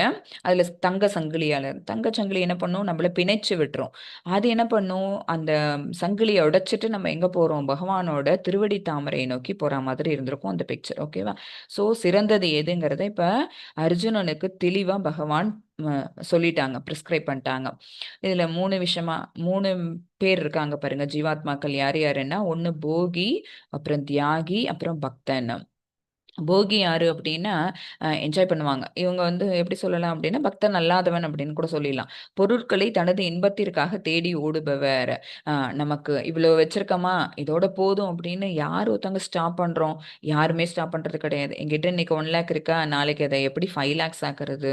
இன்னும் 1 மந்த் கழிச்சு அதை எப்படி 1 crore ஆக்குறது? இப்படிதான் நம்ம யோசிப்போம். ஓகே. அந்த நிலையில்லாத பணத்தை நோக்கி, இன்னைக்கு என்கிட்ட இருக்கிற பணம் வந்து நாளைக்கு இன்னொருத்தவங்கள்ட்ட போகும். ஓகேவா? ஏன்னா நானே அந்த நேரம் இல்லாம போயிட்டேன்னு வச்சுக்கோங்களேன், அது ஆட்டோமேட்டிக்கா யாருக்கோ அந்த வாரிசுதாரர்களுக்கு போய் சேர்ந்துரும். அப்ப என்னதுன்னு நம்ம சேர்த்து வச்சது எதுவுமே இன்னும் கூட வரப்போறது இல்ல. ஓகேங்களா? என் கூட வராததுக்கு நம்ம என்ன பண்ணிட்டு இருக்கோம்? அவ்வளோ பெரும் முயற்சி போட்டு அதையே பத்தி யோசிச்சு 24 ஹவர்ஸ்ல எவ்வளோ நேரம் கடமையை யோசிச்சா போதும்? 8 மணி நேரம் நேத்து அதுவும் பார்த்தோம், நம்ம டைம் மேனேஜ்மெண்ட் பார்த்தோமா? ஸோ அது அப்ப இதெல்லாம் வந்து யாருக்கு தோணாது அப்படின்னா, போகிகளுக்கு. என்ஜாய் பண்ணணும் அப்படின்னு அந்த ஒரே திங்கிங்ல இருக்கக்கூடிய போகிகளுக்கு தோணாது. பொருட்களை தனது இன்பத்திற்காக தேடி ஓடுபவர். அவங்க என்ன செய்வாங்களாம், இவங்கள வந்து கழுதைக்கு நிகரா சொல்லுவாங்க பகவான். கழுதை என்ன பண்ணும் அப்படின்னு பார்த்தீங்கன்னா, அதுக்கு முன்னாடி போட்டிருக்க புல்லுக்கட்டு இருக்குல்ல, அத அதுக்கு வந்து கழுத்துல ஒரு அ துணி ஒண்ணு கட்டி அதுல வந்து புல்லுக்கட்டு போட்டுருவாங்க. பட் அது அதோட வாய்க்கு எட்டாது. அதோட முதுகு மேல அவ்வளோ சுமைய வச்சுருவாங்க. அத்தன துவைக்க வேண்டிய துணியோ சம்திங் வெயிட் வச்சுருவாங்க. அந்த வெயிட்ட வந்து தூக்கிட்டு போணுங்கிறதுக்காக என்ன செய்வாங்க, அந்த கழுதையோட மேல அத புடிச்சு கட்டிட்டு, அதுக்கு சாப்பாடும் குடுக்கணும்னால புல்லையும் முன்னாடி போட்டுருவாங்க. அது என்ன நெனச்சுக்கும், நம்ம இதோ நடந்தா புல்லு கிடைச்சிரும், இதோ நடந்தா புல்லு கிடைச்சிரும்னு அது நடக்க நடக்க அது புல்லும் முன்னாடி போயிட்டே இருக்கும். கழுத்துல கட்டியிருக்கிற புல்லும் அதுக்கு அதோட வாய்க்கு எட்டாத அளவுக்கு போயிட்டே இருக்கும். ஸோ ஏன் நம்ப போறோம்? இவ்வளோ வெயிட்ட நம்ம ஏன் சுமக்கிறோம் அப்படின்னே தெரியாம அது என்ன பண்ணுது, அந்த புல்லு கிடைக்குங்கிற ஆசைக்காகவே அது அவ்வளோ கிலோமீட்டர்ஸ் நடந்திருக்கும். எஜமானனுக்கு வேலை முடிஞ்சிரும். ஆனா அதுக்கு புல்லு கிடைச்சதா? கடைசியா போய் இறக்கிட்டு அதோட சுமையெல்லாம் இறக்கி வச்சுட்டு அப்புறம் தான் அந்த புல்லை பிரிச்சு போடுவாரு. அந்த புல்லு அப்பதான் அதுக்கு கிடைக்கும். ஓகேவா? அந்த மாதிரி நம்ம ஏன் சம்பாதிக்கிறோம், எதுக்காக ஓடுறோம் அப்படின்னே தெரியாம என்ன பண்ணுவாங்க சில பேரு, அந்த பணத்தின் பின்னாலேயே ஓடிட்டு இருப்பாங்க. அந்த பணம் நாளைக்கு திரும்ப வர அவங்கள திரும்பி பார்க்காது. அந்த பணம் வந்து உங்களுக்கு வந்து எந்த ஒரு அ இந்த மாதிரி ஆன்மீக சிந்தனை எதையுமே உங்களுக்கு தேடி தரப்போறதில்லை. ஆனா அந்த அறிவு அவங்களுக்கு இல்லாததுனால என்ன செய்றாங்க, இது எனக்கு வேணும், இது எனக்கு வேணுங்கிற அந்த ஒரு மனநிலைமை அது இருக்கிறதுனால அவங்க பணத்தின் பின்னாடியே ஓடுறாங்க. தியாகி பாருங்க, ரெனவுன்சர். ஐயோ! எனக்கு இதெல்லாம் வேண்டாம். இதுக்கு நேர் ஆப்போசிட் இவங்க. உலக பற்றற்ற நிலைக்கு பயந்து ஓடுபவர். இதெல்லாம் எனக்கு வேணாம். இதெல்லாம் வச்சிருந்தேன் அப்படின்னா, இது எல்லாத்தையும் பாதுகாக்க வேண்டிய சூழ்நிலை எனக்கு வந்துரும். அதனால எனக்கு இது வேண்டாம் அப்படின்னு சொல்லிட்டு இவங்க போவாங்க. ஆனா பக்தர் என்ன செய்வாங்க, இவங்கள மாரி என்ஜாயர் மாரி இல்லாம, இந்த தியாகி மாதிரியும் இல்லாம, எல்லாமே யாருடையது? கிருஷ்ணருடையது. இப்ப இன்னைக்கு எனக்கு இதெல்லாம் கிடைச்சிருக்கு அப்படின்னா, இதெல்லாம் யாரால இதுக்கு தான் நான் ஸ்டார்ட்டிங்ல சொன்னது. பகவானுக்கு நம்ம என்ன செய்யணும்? கிராட்டிட்யூடா இருக்கணும். அதாவது நம்ம வந்து நன்றி செலுத்திட்டே இருக்கணும். எனக்கு கிடைச்சது எல்லாமே பகவானால தான். இது எல்லாத்தையுமே குடுத்ததே பகவான் தான். இந்த உடல குடுத்தது, இந்த உடலோடு சேர்ந்து இந்த இத்தனையும் நான் என்னால ஆளப்படுற அத்தனை விஷயங்களையும் குடுத்தது யாரு அப்படின்னா பகவான் தான். ஆனா என்னால ஆளப்படுதுன்னு ஒரு வார்த்தை சொன்னேன் பார்த்தீங்களா? இது வந்து டெம்பரவரி தான். ஏன்னா நான் இதுக்கு சோல் ப்ரொப்ரைட்டர் கிடையாது. இது எல்லாத்துக்குமே சேர்ந்து ப்ரொப்ரைட்டர் யாரு அப்படின்னா பகவான், கிருஷ்ணர். அவர் தான் எல்லாத்தையும் ஏற்பாடு பண்ணி குடுத்துருக்கிறாரு. என்னையும் படைச்சாரு, நான் ஆளக்கூடிய பொருட்கள் அத்தனையும் படைச்சாரு. ஆனா நம்ம என்ன செஞ்சுக்கிறோம், இருக்கிற அந்த குறுகிய காலத்துக்குள்ள இது என்னது என்னதுன்னு நம்ம ஆசைப்படுறோம். ஓகேங்களா? அது இல்லாம பக்தன் என்ன பண்ணுவாங்க, எல்லாமே பகவானுடையதுங்கிறத உணர்ந்து அவருக்கு சேவை செய்வாங்க. தனக்கு கிடைச்ச பொண்ணோ, பொருளோ, சுவையான உணவோ, அல்லது நல்ல பட்டாடைகளோ எதுவா இருந்தாலும் அத என்ன செய்வாங்க, பகவானுக்கு அத வச்சுட்டு, அப்புறம் அத நம்ம எப்படியா இருந்தாலும் அந்த உணவ, அந்த பட்டாடை அங்க வைக்கிறத, பூமாலை சாத்துறத நம்ம தான் எடுத்து அனுபவிக்க போறோம். பட் பகவான் கிட்ட குடுத்துட்டு நம்ம அனுபவிக்கிறது மூலமா, நம்மளுடைய நன்றிய நம்ம அவங்களுக்கு செலுத்துவோம். அதுதான் அந்த நன்றி செலுத்துறது தான் என்ன அப்படின்னு சொல்றோம், பகவானுக்கான சேவைன்னு சொல்ல வரோம். ஹரே கிருஷ்ணா. 5.10 பிரம்மண்யதாய கர்மாணி சங்கம் தியக்த்வா கரோதி யஹ லிப்யத நச பாபேன பத்மபத்ரம் இவ அம்பசாம். பற்றின்றி தனது கடமைகளை செய்து பலன்களை பரமபுருஷ பகவானுக்கு அர்ப்பணிப்பவன் தாமரை இலை எவ்வாறு நீரால் தீண்டப்படுவதில்லையோ அதுபோல பாவ விளைவுகளால் தீண்டப்படுவதில்லை. ஆ, நம்ம எல்லாருக்குமே ஒரு விஷயம் தெரியும். தண்ணியில தான் தாமரை இருக்கும். தாமரை பூ வந்து தண்ணியில தான், குளத்துல பார்த்தீங்க அப்படின்னா இல்ல குட்டை எதுவா இருந்தாலும் அந்த தாமரை பூ பூத்திருக்கு அப்படின்னா அதுக்கு கீழே இலை இருக்கும். அந்த இலை மேல தண்ணி ஒட்டவே ஒட்டாது. நீங்க தண்ணி எடுத்து போட்டீங்கன்னா கூட அது என்ன ஆகும், அதுல இருந்து பிரிஞ்சு கீழே வந்துரும். அது அப்படி ஒரு ம், அ, அதோட அதோட அந்த தாமரை இலையோட இது வந்து அந்த மாதிரி அமைப்பு அப்படி. அது மாதிரி எப்படி இருக்கணுமா, ஒரு பரமபுருஷ பகவான் மேல நம்ம வந்து ஒரு சில சேவைகள நம்ம செய்றோம்னு வச்சுக்கோங்களேன், பகவானுக்காக அத அர்ப்பணம் பண்ணிட்டோம்னு வச்சுக்கோங்களேன், அப்ப என்ன ஆகாது, நம்ம அந்த விஷயம் வந்து பாவ செயலா இருந்தாலும் கூட, நேத்து கிளாஸ்ல நம்ம பார்த்தோம். ஹனுமான் வந்து அ போயிட்டு ம் இதுக்கு சாரி ஸ்ரீலங்காவுக்கு வந்து ஃபயர் செட் பண்றாங்கன்னு. அப்படி அந்த மாதிரி ஒரு ஒரு வீட்டுக்கு நெருப்பு வைப்பவனே என்னன்னு சொல்றோம், அ அக்கிரமக்காரர்கள்னு சொல்லுவோம். ஓகேவா? 6 விதமான அக்கிரமக்காரர்கள் வேதம் சொல்லியிருக்குது. ஆமா. மற்றவனுடைய மனைவியை அ தன்னுடைய மனைவியாக ஆக்கிக் கொள்பவன். அப்புறம் உணவு குடுத்து உணவுல வந்து விஷத்த குடுத்து அடுத்தவங்கள கொல்பவர்கள். அடுத்தவங்களோட வீட்டுக்கு வந்து நெருப்பு வைப்பவர்கள். அப்புறம் அவங்களோட பொருட்கள வந்து அ கை சூறையாடுபவர்கள். ஓகேங்களா? அப்புறம் அவங்களோட பொருட்களை களவாடுபவர்கள். அந்த மாதிரி வந்து அக்கிரமக்காரர்கள் வந்து இந்த மாதிரி நம்மளுடைய அ இதுல பார்த்தோம்னு வச்சுக்கோங்களேன், நம்ம படிக்கக்கூடிய அத்தன இப் இதெல்லாம் பாகவதம் த்துல வந்திருக்கக்கூடிய விஷயங்கள். ஓகேங்களா? ஸோ, அப்ப அதெல்லாம் சொல்லப்பட்டிருக்கு அப்டின்னா, நம்ம அதுலேருந்து என்ன தெரிஞ்சுக்கணும்? இதெல்லாம் நம்ம பண்ணக்கூடாது. பண்ணுனா நம்மளும் அக்ரமாதி லிஸ்ட்ல வந்துருவோம். அதாவது பாவத்துக்கு ஆளாயிடுவோம். அப்படி இருக்கும்போது, இப்ப இந்த விஷயம் நமக்கு தெரிஞ்சு வச்சிருக்கோம். பாகவதம் படிக்கிறது மூலமா, இல்ல பாகவதம் சொல்ற கிளாஸ கேட்கறது மூலமா நம்ம தெரிஞ்சு வச்சிருக்கோம் அப்டின்னா, உடனே ஆஞ்சநேயர கொண்டு வந்து அந்த இடத்துல நம்ம கார்லேட் பண்ணி பார்க்கக்கூடாது. ஏன்னா, ஆஞ்சநேயர் என்ன பண்ணாங்க அப்டின்னா, அந்த அசோகவனத்த தவிர பாக்கி எல்லா இடத்துக்கும் ஃபயர் வச்சுட்டாங்க. நெருப்பு வச்சு ஃபுல்லா கொழுந்து விட்டு எரியுது எல்லாமே. ஆனா, அது அக்கிரமத்துல சேரல. அப்ப அதனால அவருக்கு வந்து அந்த பாவ விளைவுகளால அவர் வந்து பாதிக்கப்படல. அது என்னவா இருந்தது அப்படின்னா, பகவானுக்கான சேவையா அது இருந்தது. நம்ம அத பத்தி படிக்கும்போதே அப்பவே நம்ம சொல்லியிருக்கிறோம். என்ன அப்படின்னா, பாவ விளைவுகள் அவர தாக்காது. காரணம் என்ன அப்படின்னா, ராம காரியம். அது வந்து பகவத் கைங்கரியமா அவர் பண்ணாரு அப்படின்னு. ஓகேவா? அப்ப நம்ம என்ன புரிஞ்சுக்கணும், பகவானுக்கு நம்ம செஞ்சோம் அப்படின்னு வச்சுக்கோங்களேன், அது தவறான செயலா இருந்தாலும் கூட அந்த பாவ விளைவுகள் நம்மள ஒண்ணும் பண்ணாது. அப்பல்லாம் அந்த யாகம்லாம் வளர்த்தாங்கன்னு வச்சுக்கோங்களேன். அந்த யாக தீயில, அந்த வேள்வியில போடுறதுக்கு வந்து, அ அந்த சில அனிமல்ஸ் எல்லாம் மாடு, அந்த மாதிரி பசு அந்த மாதிரி சில அ இதெல்லாம் என்ன பண்ணுவாங்க, வேள்வி தீயில ஆகுதியில போடுவாங்க. அப்படி போடுறது வந்து பாவம். ஏன்னா போடுறது யாரு அப்படின்னு பார்த்தீங்கன்னா, பிராமணர்கள். பிராமணர்களோட அ அவங்க செய்யக்கூடிய தொழில் என்ன அப்படின்னு பார்த்தீங்கன்னா, அந்த மாதிரி வேத பாராயணம் பண்றது, இந்த மாரி ஹோமம் இதெல்லாம் நடத்தி குடுக்கறது. சரிங்களா? அப்புறம் அவங்க படிச்ச கல்விய வந்து அடுத்தவங்களுக்கு சொல்லிக் குடுக்கறது. சத்துவ குணவாதிகள் நம்ம படிச்சிருக்கோம். சாதுர்வர்ணியம் நேத்து கிளாஸ்ல நம்ம பார்த்தோம். இதெல்லாம் மயா சிருஷ்டம்னு சொன்னாங்கல்ல. என்னால உருவாக்கப்பட்டது அந்த 4 விதமான வர்ணங்களும் அப்படின்னு பகவான் சொன்னாங்களா? அப்ப அப்படி இருக்கக்கூடிய பிராமணர்கள் வந்து ஒரு உயிரை கொல்றதுங்கிறது பாவம் வந்து சேர்ந்துராதா? அப்படின்னா, அது பாவத்துல சேராது. என்ன காரணம் அப்படின்னா, அந்த வேள்வி வளர்க்கப்படுறது யார திருப்தி பண்றதுக்காக? பகவான திருப்தி பண்றதுக்காக. அப்ப பகவானுக்காக செய்யப்படக்கூடிய அர்ப்பணிக்கப்பட்ட அந்த யாகம்ங்கிறது, அதுல அர்ப்பணிக்கப்பட்ட அத்தன பொருட்களும் என்ன ஆயிடும் அப்படின்னா, முக்தி அடைஞ்சிரும். நம்ம அதுல வந்து ஒரு பசுவ அதுல போடுறாங்கன்னு வச்சுக்கோங்களேன், அப்ப அது என்ன ஆயிடும் அப்படின்னா, அ அதோ நம்ம அதோட ம். அதோட லைஃப் ஸ்பேன் அதோட கட் பண்ணிட்டு, அத வந்து என்ன பண்ணிடுறாங்க அப்படின்னா, லிபரேட்டட் சோலா ஆக்கிடுறாங்க. அது ஏதோ கொஞ்ச நாளைக்கு அது பசுவா வந்து இந்த உலகத்துல அது சஞ்சரிக்கிறதுக்கு இருந்திருக்கு. ஓகேங்களா? அதோட அதோட இதுல விதியில எழுதப்பட்டிருக்குது. அதுக்கப்புறம் அது இந்த மாதிரி ஒரு வேள்வி தீயில ஆகுதியா ஆக்கப்பட்டு, அது முக்தி அடைஞ்சு, அது அந்த ஆத்மா, அந்த பசுவுக்குள்ள இருந்த ஆத்மா வந்து வேறு ஒரு உடல ரொம்ப சீக்கிரம் எடுத்துறதுக்கான ஒரு ஆதாயம் அந்த இடத்துல இருக்கு. ஓகேவா? அப்ப நம்ம இப்ப என்ன பண்றாங்க, கலியுக மக்கள் வந்து, அந்த மாதிரியான உணவ சாப்பிடணுங்கிறதுக்காக வெட்டுறாங்கன்னு வச்சுக்கோங்களேன். அப்ப சொல்லுவாங்க, "அ அதெல்லாம் அப்பல்லாம் நடந்தது தானே. ஹோமத்தில போட்டா மட்டும் நீங்க வந்து அப்பல்லாம் ஒண்ணும் சொல்லல." அப்படிங்கிற மாதிரி ஒரு சொல்லுவாங்க. அதுக்கு ரீசன் என்ன அப்படின்னா, அந்த மாதிரி ஹோமத்தில வெட்டி போடுறது வந்து பாவ விளைவுகள் வராது அந்த பிராமணர்களுக்கு. இன்னொன்னு அதனால அந்த இறந்து போற அந்த அ மிருகம் இருக்கு பார்த்தீங்களா? பிராணி இருக்கு பார்த்தீங்களா? அந்த பிராணிக்கு முக்திங்கிறது கிடைச்சிரும். ஆனா நம்ம இப்ப என்ன பண்றோம்? அந்த கோழியோ, அந்த என்ன சாப்பிடுறாங்களோ அதுவோ இன்னும் எவ்வளவோ நாட்கள் உயிரோட இருக்கிறதுக்கான வாய்ப்பு இருக்கு. நம்ம அத அன்னைக்கு கட் பண்ணலன்னு வச்சுக்கோங்களேன், அது இன்னும் கொஞ்ச நாளைக்கு அது தன்னோட வாழ்நாட்கள வாழ்ந்துட்டு தான் அது போகும். ஆனா என்ன பண்ணிடுறாங்க, தான் சாப்பிடணும், அத என்ஜாய் பண்ணணுங்கிறதுக்காக அந்த டேஸ்ட்டுக்கு அடிமையாயி போயி, இன்னும் எவ்வளவு நாள் உயிரோட இருக்க வேண்டிய அந்த உணவ அந் அ சாரி அது உணவு இல்ல. அது அதுக்கப்புறம் தானே உணவாகுது. அந்த பிராணிய வந்து கில் பண்றது. அப்ப அது என்ன ஆயிடுது?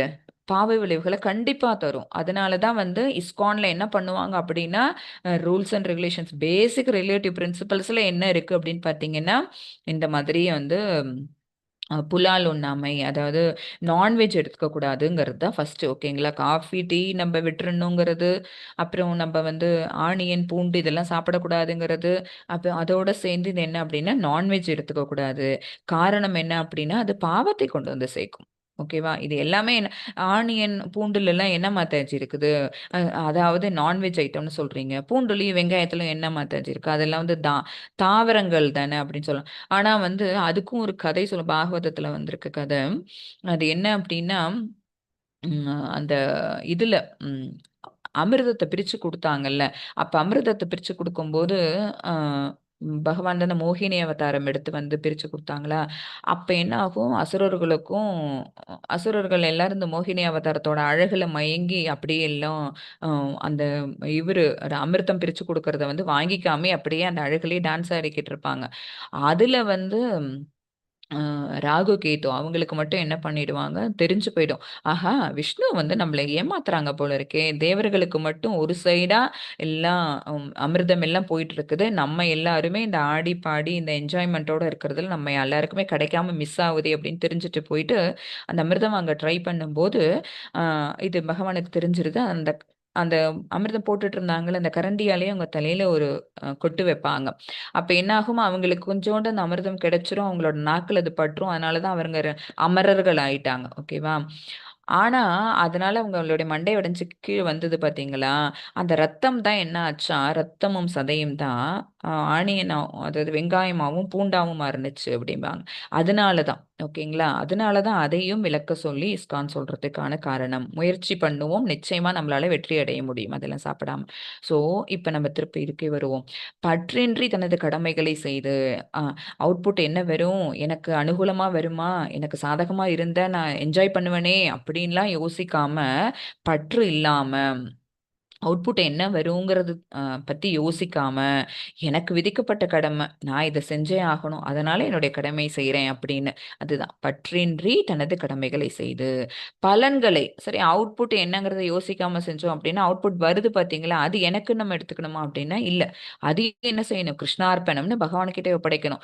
பலன்களை பரமபுருஷ பகவானுக்கு அர்ப்பணிப்பவன் தாமரை இலை எவ்வாறு நீரால் தீண்டப்படுவது இல்லையோ அது போல பாவ விளைவுகளால் தீண்டப்படுவது இல்லை. ஓகேவா?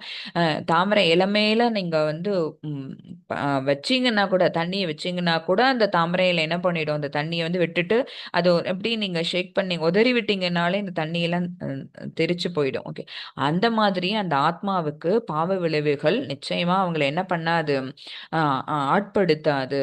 இது வந்து பகவான் சொல்றாங்க. 5.10 பகவானோட சொல்லப்பட்ட ஸ்லோகம். அந்த பத்ம பத்திரம் அப்படின்னாலே என்ன அப்படின்னா, பத்மம்னா தாமரை, தாமரையோட இலை. யார் ஒருவர் பற்றுதலை விட்டுவிட்டு விளைவுகளை இறைவனிடம் ஒப்படைத்து செயல்படுகிறாரோ, கவனிங்க, பற்றுதலை விட்டுறாங்க, விளைவுகளை இறைவனிடம் ஒப்படைத்து செயல்படுகிறாரோ அவர் தாமரை இலையில் தண்ணீர் ஒட்டாதது போல பாவத்தால் தீண்டப்படுவதில்லை. இப்ப இதுல இருந்து நம்ம டேக்அவே மெசேஜ் என்னன்னு பாருங்க. உலகத்தில் இருங்கள், ஆனால் உலக பற்று இல்லாமல் இருங்கள். ஓகேங்களா? இந்த உலகத்துல நம்ம இருக்கணும், இந்த வீட்டுல நம்ம இருக்கணும், இந்த இந்த ஃபேமிலிக்கு நம்ம தேவை, இந்த ஃபேமிலிக்காக நம்ம செய்ய வேண்டிய அத்தனை விஷயங்களும் நம்ம செய்யணும். அதெல்லாமும் நம்ம தேவை, அதெல்லாம் நிறுத்தவே சொல்லல, கடமையை செய்யுங்கள். ஓகே, ஆனா முடிவுகளை உரிமையாக்காதீர்கள். இதுதான் பகவான் இந்த ஸ்லோகம் மூலமா நமக்கு கொடுக்கக்கூடிய மெசேஜ். இதுதான், இது நம்மளோட டேக்அவே மெசேஜ் இன்னைக்கு. உண்மையான பக்தி வெர்சஸ் போலியான பக்தி. அதாவது இத பார்த்தீங்கன்னு வச்சுக்கோங்களேன், ஒரு பாம்பு பிடிப்பவர் அவர் வந்து பார்த்தீங்கன்னா, அவ்ளோ நல்லா மேக்கப் பண்ணிட்டு வராங்க. நான் தான் வந்து தீவிர கிருஷ்ண பக்தன். நான் வந்து விஷ்ணு பக்தனோட இல்ல சிவபக்தன் கூட, எனக்கு எல்லா பாம்பும் அடங்கிடும். நான் மகுடி ஊதுனேன் அப்படின்னாலே, நான் வந்து பாம்பு எல்லாத்தையும் என்னால வந்து பிடிச்சிட முடியும் அப்படின்னு சொல்லிட்டு எல்லார்கிட்டயும் பணமெல்லாம் வாங்குவாங்க. ஆனா ஒரு பாம்ப கூட பிடிக்கிறதுக்கு, ஏன்னா அவங்களுக்கு வந்து எப்படி பாம்பு பிடிக்கணுங்கிற அந்த விஷயமே அவங்களுக்கு தெரியாது. தெரியாம அவங்களாவே அந்த கையில வச்சிருக்கிற இன்ஸ்ட்ருமெண்ட்ட வச்சுட்டு வாசிச்சு, வாசிச்சு என்ன பண்ணுவாங்க, இருக்கிற பாம்பு கூட்டத்த பூரா அந்த ஊருக்குள்ளேயே கொண்டு வந்துருவாங்க. விளைவு என்ன அப்படின்னா, அடி வாங்குறது. அப்ப என்ன, நான் வந்து என்னால அதால முடியும், ஐ ஐ கேன் அப்படிங்கிற அந்த ஒரு எண்ணத்தினால, ஏன்னா என்கிட்ட பகவான் இருக்கிறாங்க. பாருங்க, நான் வந்து விஷ்ணு மாதிரி நான் என்ன அலங்காரம் பண்ணிட்டு இருக்கேன், ட்ரெஸ் பண்ணிட்டு இருக்கேன். வந்து நான் வந்து சிவபெருமான் மாதிரி, நீலகண்டர் மாதிரி என்னாலயும் அந்த மாதிரி விஷமுள்ள ஜந்துக்கள் எல்லாத்தையும் பிடிச்சிட முடியும். எனக்கு அந்த எபிலிட்டி இருக்கு அப்படின்னு சொல்லி எல்லார்கிட்டயும் ஃபர்ஸ்ட் பணத்தை வாங்கிடுறாரு. பட் அதுக்கான ரிசல்ட் அவரால் கொடுக்க முடியல. எல்லாரும் சேர்ந்து என்ன பண்ணுவாங்க, அவரை அடிச்சு வெளுத்துருவாங்க. இது ஹரிதாஸ் தாக்கூர். உண்மையான பக்தியில் ஆழ்ந்திருந்தார், விளைவு அனைவரும் வணங்கினார். இவங்க யாரு அப்படின்னா, அவர் ஒன் ஆஃப் த கோஸ்வாமி. அதாவது நம்ம தீவிரமான பக்தர்கள் எல்லாருமே என்னன்னு சொல்லுவோம் அப்படின்னா கோஸ்வாமிகள்னு சொல்லுவோம். ஓகேவா? அதாவது புலன்களை அடக்கிவர். அதாவது புலன்கள் அத்தனையும் வந்து தன்னோட கண்ட்ரோல்ல வச்சிருக்கிறவங்கள வந்து என்னன்னு சொல்லுவாங்கன்னா கோஸ்வாமிகள்னு சொல்லுவாங்க. ஹரிதாஸ் தாக்கூருங்கிறவர் என்ன பண்றாரு அப்படின்னா, பகவான் மேல டெய்லி டெய்லி நாமா வந்து 3,00,000க்கும் மேலேயான நாமாவை சொல்லுவாங்களாம். இந்த நம்மளுடைய மகாமந்திரம் இருக்கு பார்த்தீங்களா, அந்த மகாமந்திரத்தை வந்து ஒரு நாளைக்கு 3,00,000 முறை அதற்கும் மேல சொல்லி அந்த பழக்கமுடையவங்க அவங்க. அவங்க வந்து அவங்களுடைய இந்த அது என்ன அப்படின்னா, ஒரு யாகம் வளர்க்குற மாரி தானே, ஒரு தவம் பண்ற மாரி தானே. அந்த நாம ஜெபம் செய்யறது அப்படிங்கிறது வந்து ஒரு தவம் பண்ற மாதிரி. அந்த தவச கலக்கிறதுக்காக ஒருத்தவரால ஏற்பாடு பண்ணப்பட்டு ஒரு தாசி ஒருத்தி வருவா. வந்துட்டு இன்னைக்கு வருவா, இன்னைக்கு ஃபுல் டே இருப்பா, நாளைக்கு வருவாங்க, நாளன்னைக்கு வருவாங்க, எல்லா நாளும் வருவாங்க. இவரோட தவம்ங்கிறது கிடையாது. இவர் என்ன சொல்லுவாரு, அந்த பெண், "என்னுடைய அழகுல நீ மயங்கவே இல்லையா?" அப்படிலாம் அவங்களும் பேச்சு குடுப்பாங்க, எல்லாம் பண்ணுவாங்க. இதோ நான் நாம ஜபத்தை முடிச்சிட்டு வரேன். இப்படியே சொல்லுவாங்க. நாம ஜபம் எப்ப முடியறது? 3 நிமிஷம் நாம ஜபம் அவங்க பண்றாங்க அப்படின்னா அவ்வளவு பக்தியின் மேலிட்டுல அவங்க அதை பண்ணுவாங்க. அடுத்தது பகவானுக்கான தொண்டுகள் ஏதாவது இருந்தா செய்வாங்க. அன்னைக்கு பொழுது கழிஞ்சு விடும். மறுநாள் ஆரம்பிப்பாங்க, பண்ணுவாங்க, அன்னைக்கு பொழுது கழிஞ்சிரும். இப்படியே தான் போகும். இந்த பக்தியை பார்த்து பார்த்து பார்த்து இவரோட தவச கலைக்க வந்த அந்த தாசி என்ன பண்ணிடுவாங்க, அவங்களும் பக்தையா மாறிடுவாங்க. அவங்களும் பக்கத்துலயே உட்காந்துட்டு 4th டே அவங்களும் என்ன ஆயிடுவாங்க, பக்கத்துல உட்காந்துட்டு நாம ஜெபம் சொல்ல ஆரம்பிச்சிடுவாங்க. ஸோ உண்மையான பக்தியில அவர் ஆழ்ந்திருந்ததுனால அந்த ஒரு அழகான பெண் இவருடைய மனசை எவ்வளவு கலைக்கணும்னு இருந்தாலும் கூட என்ன ஆகல, அவர் அதுக்கு மயங்கல. ஆனா வந்தவங்க என்ன ஆயிட்டாங்க, இவருக்கு மாறி போயிட்டாங்க. அனைவரும் இவரை வணங்கினர். பாடம்: கிருஷ்ணர் உங்கள் மனதையும் நோக்கத்தையும் பார்க்கிறார், வெளி தோற்றத்தை அல்ல. ஓகேவா? ஹரே கிருஷ்ணா. அடுத்தது இந்த வெளித்தோற்றம் அப்படிங்கிறது இதோட இதுக்காக தான் சொன்னது. 5.18 ஸ்லோகா, வெரி இம்பார்ட்டன்ட் ஸ்லோகா இந்த அத்தியாயத்துல. வித்யா வினய சம்பன்னே பிராமணே கவிஹஸ்தினி ஷூனி சைவ ஸ்வபாகேச்ச பண்டிதாக சமதர்ஷினக. சமதர்ஷினகன்னு என்ன அர்த்தம்னா சமமாக காண்பவன் அப்படின்னு அர்த்தம். ஓகேவா? எல்லாரையும் ஒண்ணு போல பாக்குறவங்க, எல்லாரும் ஒண்ணுதான், எனக்கு முன்னாடி வர்றவங்க அத்தனை பேரும் ஈக்குவல் அப்படின்னு பாக்குறவங்க தான். யாரு பாப்பா அப்படின்னா பண்டிதன். ஓகேவா? அடக்கமுள்ள பண்டிதர்கள் தங்களது உண்மை ஞானத்தின் வாயிலாக, உண்மை ஞானம் என்ன, இது வரைக்கும் பகவானால சொல்லப்பட்டது எல்லாம் உண்மை ஞானம். ஓகேவா? செல்ஃப் ரியலைசேஷன் பத்தி சொன்னாங்க. தன்னை உணர்ந்த ஆத்மா வாழ்வாங்கல்ல, 2nd சாப்டர்ல. உடல் வேறு, ஆன்மா வேறு, உடலை மட்டும்தான் அழிக்கிறோம், ஆத்மாவை அழிக்க முடியாது அப்படிங்கிற அந்த நாலேஜ் தான் என்ன அப்படின்னா செல்ஃப் ரியலைசேஷன், தன்னை உணர்ந்த ஆத்மாக்கள்னு சொல்றது. அப்புறம் நமக்காக செஞ்சுக்கிறது எல்லாம் கர்மயோகம். இதுவே பகவானுக்காக அர்ப்பணிச்சோம் அப்படின்னா அதுல பக்தி சேவையாவது. இந்த எத்தனை ஞானமும் தெரிஞ்சவங்க யாரு அப்படின்னா அடக்கமுள்ள பண்டிதர்கள் தங்களது உண்மை ஞானத்தின் வாயிலாக கற்றறிந்த தன்னடக்கமுள்ள பிராமணன், பசு, யானை, நாய், நாயை தின்பவன் என அனைவரையும் சமநோக்கில் காண்கின்றனர். ஓகேவா? சோ யார் இங்க பாக்குறா அப்படின்னா இந்த பிக்சர்ல இருக்கிற இவரு தான் பண்டிதர். இவர்கிட்ட உண்மையான ஞானம் இருக்கு. இவங்க என்ன பண்றாங்க அப்படின்னா தனக்கு முன்னாடி யாரெல்லாம் வராங்க பாருங்க. தன்னடக்கமுள்ள பிராமணர் ஒருத்தவர் வந்துட்டு இருக்கிறாரு. அப்புறம் ஒரு பசு நிக்குது. அப்புறம் ஒரு யானை நிக்கிறாங்க. அப்புறம் ஒரு நாய் நிக்குது. அப்புறம் இவர் சண்டாளர்னு சொல்லுவோம். ஓகேங்களா? நாயை தின்பவன். எந்த பிறவி எடுக்கவே கூடாது அப்படின்னு பார்த்தீங்கன்னா, இந்த பௌதிக உலகத்துல எந்த பிறவி எடுத்து வரக்கூடாது அப்படின்னா, இந்த மாதிரி அதாவது சண்டாளன் அப்படிங்கிறது அவ்வளோ பெரும் பாவம் பண்ணவங்களுக்கு தான் அந்த மாதிரியான பிறப்புங்கிறது ஏற்படும். அது நாயை தின்பவன் அப்படின்னு போட்டிருக்காங்க. ஓகேவா? ஸோ இவங்க எல்லாரையும் ஒண்ணா பார்க்குறாங்க. எப்படி மாத்தாச்சு இது பாசிபிள் ஆகும்? இது பசு உருவத்துல வேற மாதிரி இருக்கு, இது நாய் இது வேற உருவம், இது பண்டிதன் இது மனித உருவம், இது யானை எவ்வளவு பெரிய காட்டுக்கே அது அவ்வளவு பெரிய ஒரு விலங்கு அது. அப்புறம் நாயை தின்பவங்க எல்லாம் ஒன்னா எப்படி பார்க்க முடியும்? இவங்கெல்லாம் எல்லாமே பார்த்தாலே தெரியுது ரூபத்துல வேற வேற அப்படின்னா நம்மள மாதிரி இந்த புறக்கண்களால பார்க்க கூடாது. அவங்க எப்படி பார்ப்பாங்க? இந்த வெர்ச்சுவல் ஐஸ். ஏன்னா அவங்கள்ட்ட தான் என்ன இருக்கு? உண்மை ஞானம் இருக்கு பாருங்க. ஓகேவா? பண்டக்கமுள்ள பண்டிதர்கள் தங்களது உண்மை ஞானத்தின் அவங்க வெர்ச்சுவலா பாக்குறாங்க, தன்னுடைய அகக்கண்களால பாக்குறாங்க. என்னத்தை பாக்குறாங்க அப்படின்னா மேல இருக்கிற அந்த சட்டைய பார்க்கல. சரியா? இது என்ன? இந்த நாய் அப்படிங்கிற அந்த ஆத்மாவை பொத்தி இருக்கிற சட்டை தான் அந்த நாய். இந்த ஆத்மாவை பொத்தி இருக்கிற இந்த சட்டை தான் அந்த பசு. இந்த ஆத்மாவை பொத்தி இருக்க இந்த சட்டை தான் இந்த பண்டிதர் அப்படின்னு ஒண்ணுத்துக்கும் அந்த சட்டை, அந்த சட்டையை தான் நம்ம எல்லாம் தான் பார்ப்போம். நம்ம பார்த்தோம்னா நமக்கு எல்லாம் தனித்தனியா தெரியுது. ஆனா அடக்கமுள்ள பண்டிதர்கள், அதுவும் உண்மை ஞானத்தை அறிந்த பண்டிதர்கள் எதை பார்க்கறாங்க அப்படின்னா அகக்கண்களால அவங்களுக்குள்ள இருக்கக்கூடிய ஆத்மாவை பார்க்கறாங்க. அது என்ன ஆத்மா அங்க? மத்தஜி இது வரைக்கும் 2nd சாப்டர்ல இருந்து நீங்க காமிச்சதெல்லாம் ஒரு சின்ன ஒரு வெளிச்சமா ஒரு வட்டமா தானே இருந்தது. இப்ப அந்த இடத்துல என்ன பாத்தீங்கன்னா ஒரு 4 கைகள் உள்ள விஷ்ணு ரூபம் மாதிரி இருக்கே அப்படின்னா அதுதான் உண்மையான தர்ஷன். அது என்ன அப்படின்னா எல்லாத்துலயுமே இருக்கிறது அதுதான். 4 கை ரூபம் உள்ள விஷ்ணு பரமாத்மா தான் உள்ளார இருக்கிறாங்க. அவங்களுக்கு பேர் என்ன அப்படின்னா பரமாத்மா. இப்ப புதுசா ஒரு கேரக்டர் உள்ளார வராங்க. என்னன்னா, இதுவரைக்கும் நம்ம பார்த்தது என்ன? இப்ப இந்த இடத்துல இந்த பசு இருக்குன்னு வச்சுக்கோங்களேன். இந்த பசுவுக்குள்ள என்ன இருக்குன்னு சொல்லிக்கிட்டு இருந்தோம் செகண்ட் சாப்டர்லேருந்து. ஆத்மா இருக்கு. இந்த பசு இறந்து போச்சு அப்படின்னா, இந்த உடல விட்டுட்டு இதுக்குள்ள இருக்கிற ஆத்மா ட்ரான்ஸ்ஃபர் ஆயி மேல போயிடும். இதானே சொல்லிட்டு இருந்தோம். இப்ப அந்த ஆத்மாவுக்கு சின்னதா ஒரு ரவுண்டா ஒரு புள்ளி மாரி காட்டாம, இது என்ன அப்படின்னு கேட்டீங்கன்னா, அந்த ஆத்மா வந்து தனியா இல்ல அந்த உடலுக்குள்ள. யார் அதுக்கு ஃப்ரெண்டா இருக்கிறாங்க, வழிகாட்டியா இருக்கிறாங்க அப்படின்னா, பரமாத்மாவும் இருக்கிறாங்க. பகவான் என்ன பண்ணிட்டாங்க, அங்க படைச்சு அனுப்பிட்டு, அங்கேயே அவங்க பாட்டுக்கு சொஃபிஸ்டிகேட்டடா இல்ல. இப்ப நம்ப என்ன செய்வோம் அப்படின்னா, நம்ப அ ச அதாவது 3 வயசு ஆகுது நம்ம வீட்டு குழந்தைக்கு. 4 வயசு ஆகுது. ஸ்கூல்ல போட்டுட்டோம்னு வச்சுக்கோங்களேன், அவ்வளோ நாள் வீட்டுக்குள்ளேயே இருந்த குழந்தை தான்.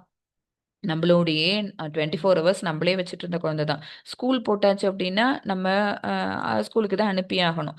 பேக் எல்லாம் குடுத்து, எல்லாம் குடுத்து நம்ம என்ன பண்ணிடுறோம், கொண்டு போய் நம்மளே ட்ராப் பண்றோம். இல்லாட்டி வேன் ஏத்தி அனுப்பி விட்டுறோம்னு வச்சுக்கோங்க. அங்க போயிட்டு ஈவினிங் அவங்க வேன்ல திரும்புற வரைக்கும் நம்ம எங்க இருப்போம்?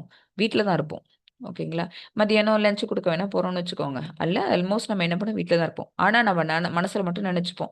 ஆஹா! இப்ப போனோமே, ம் கொ நேரா குழந்தை போயிருக்குமே, 10 மணிக்கு அது நம்ம வீட்லயா இருந்ததுன்னா, அதுக்கு வந்து ஸ்நாக்ஸ் குடுப்போமே, தண்ணி குடிக்க குடுப்போமே, ஜூஸ் குடுப்போமே, மதியானம் லஞ்ச்ல நம்ம இந்த மாரி நம்மளே பார்த்து ஊட்டி விடுவோமே. இப்ப குழந்தைங்க சாப்பிட்டானா?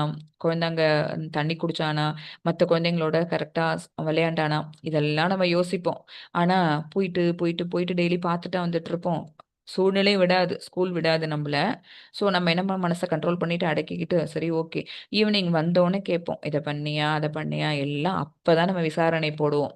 இது இந்த பௌதீக உலகத்துல நம்ப 1 குழந்தை, 2 குழந்தை நம்மளுக்கு பிறக்குது. அந்த குழந்தைய பார்த்துக்கிறதுக்கே நம்ம என்ன பண்றோம்?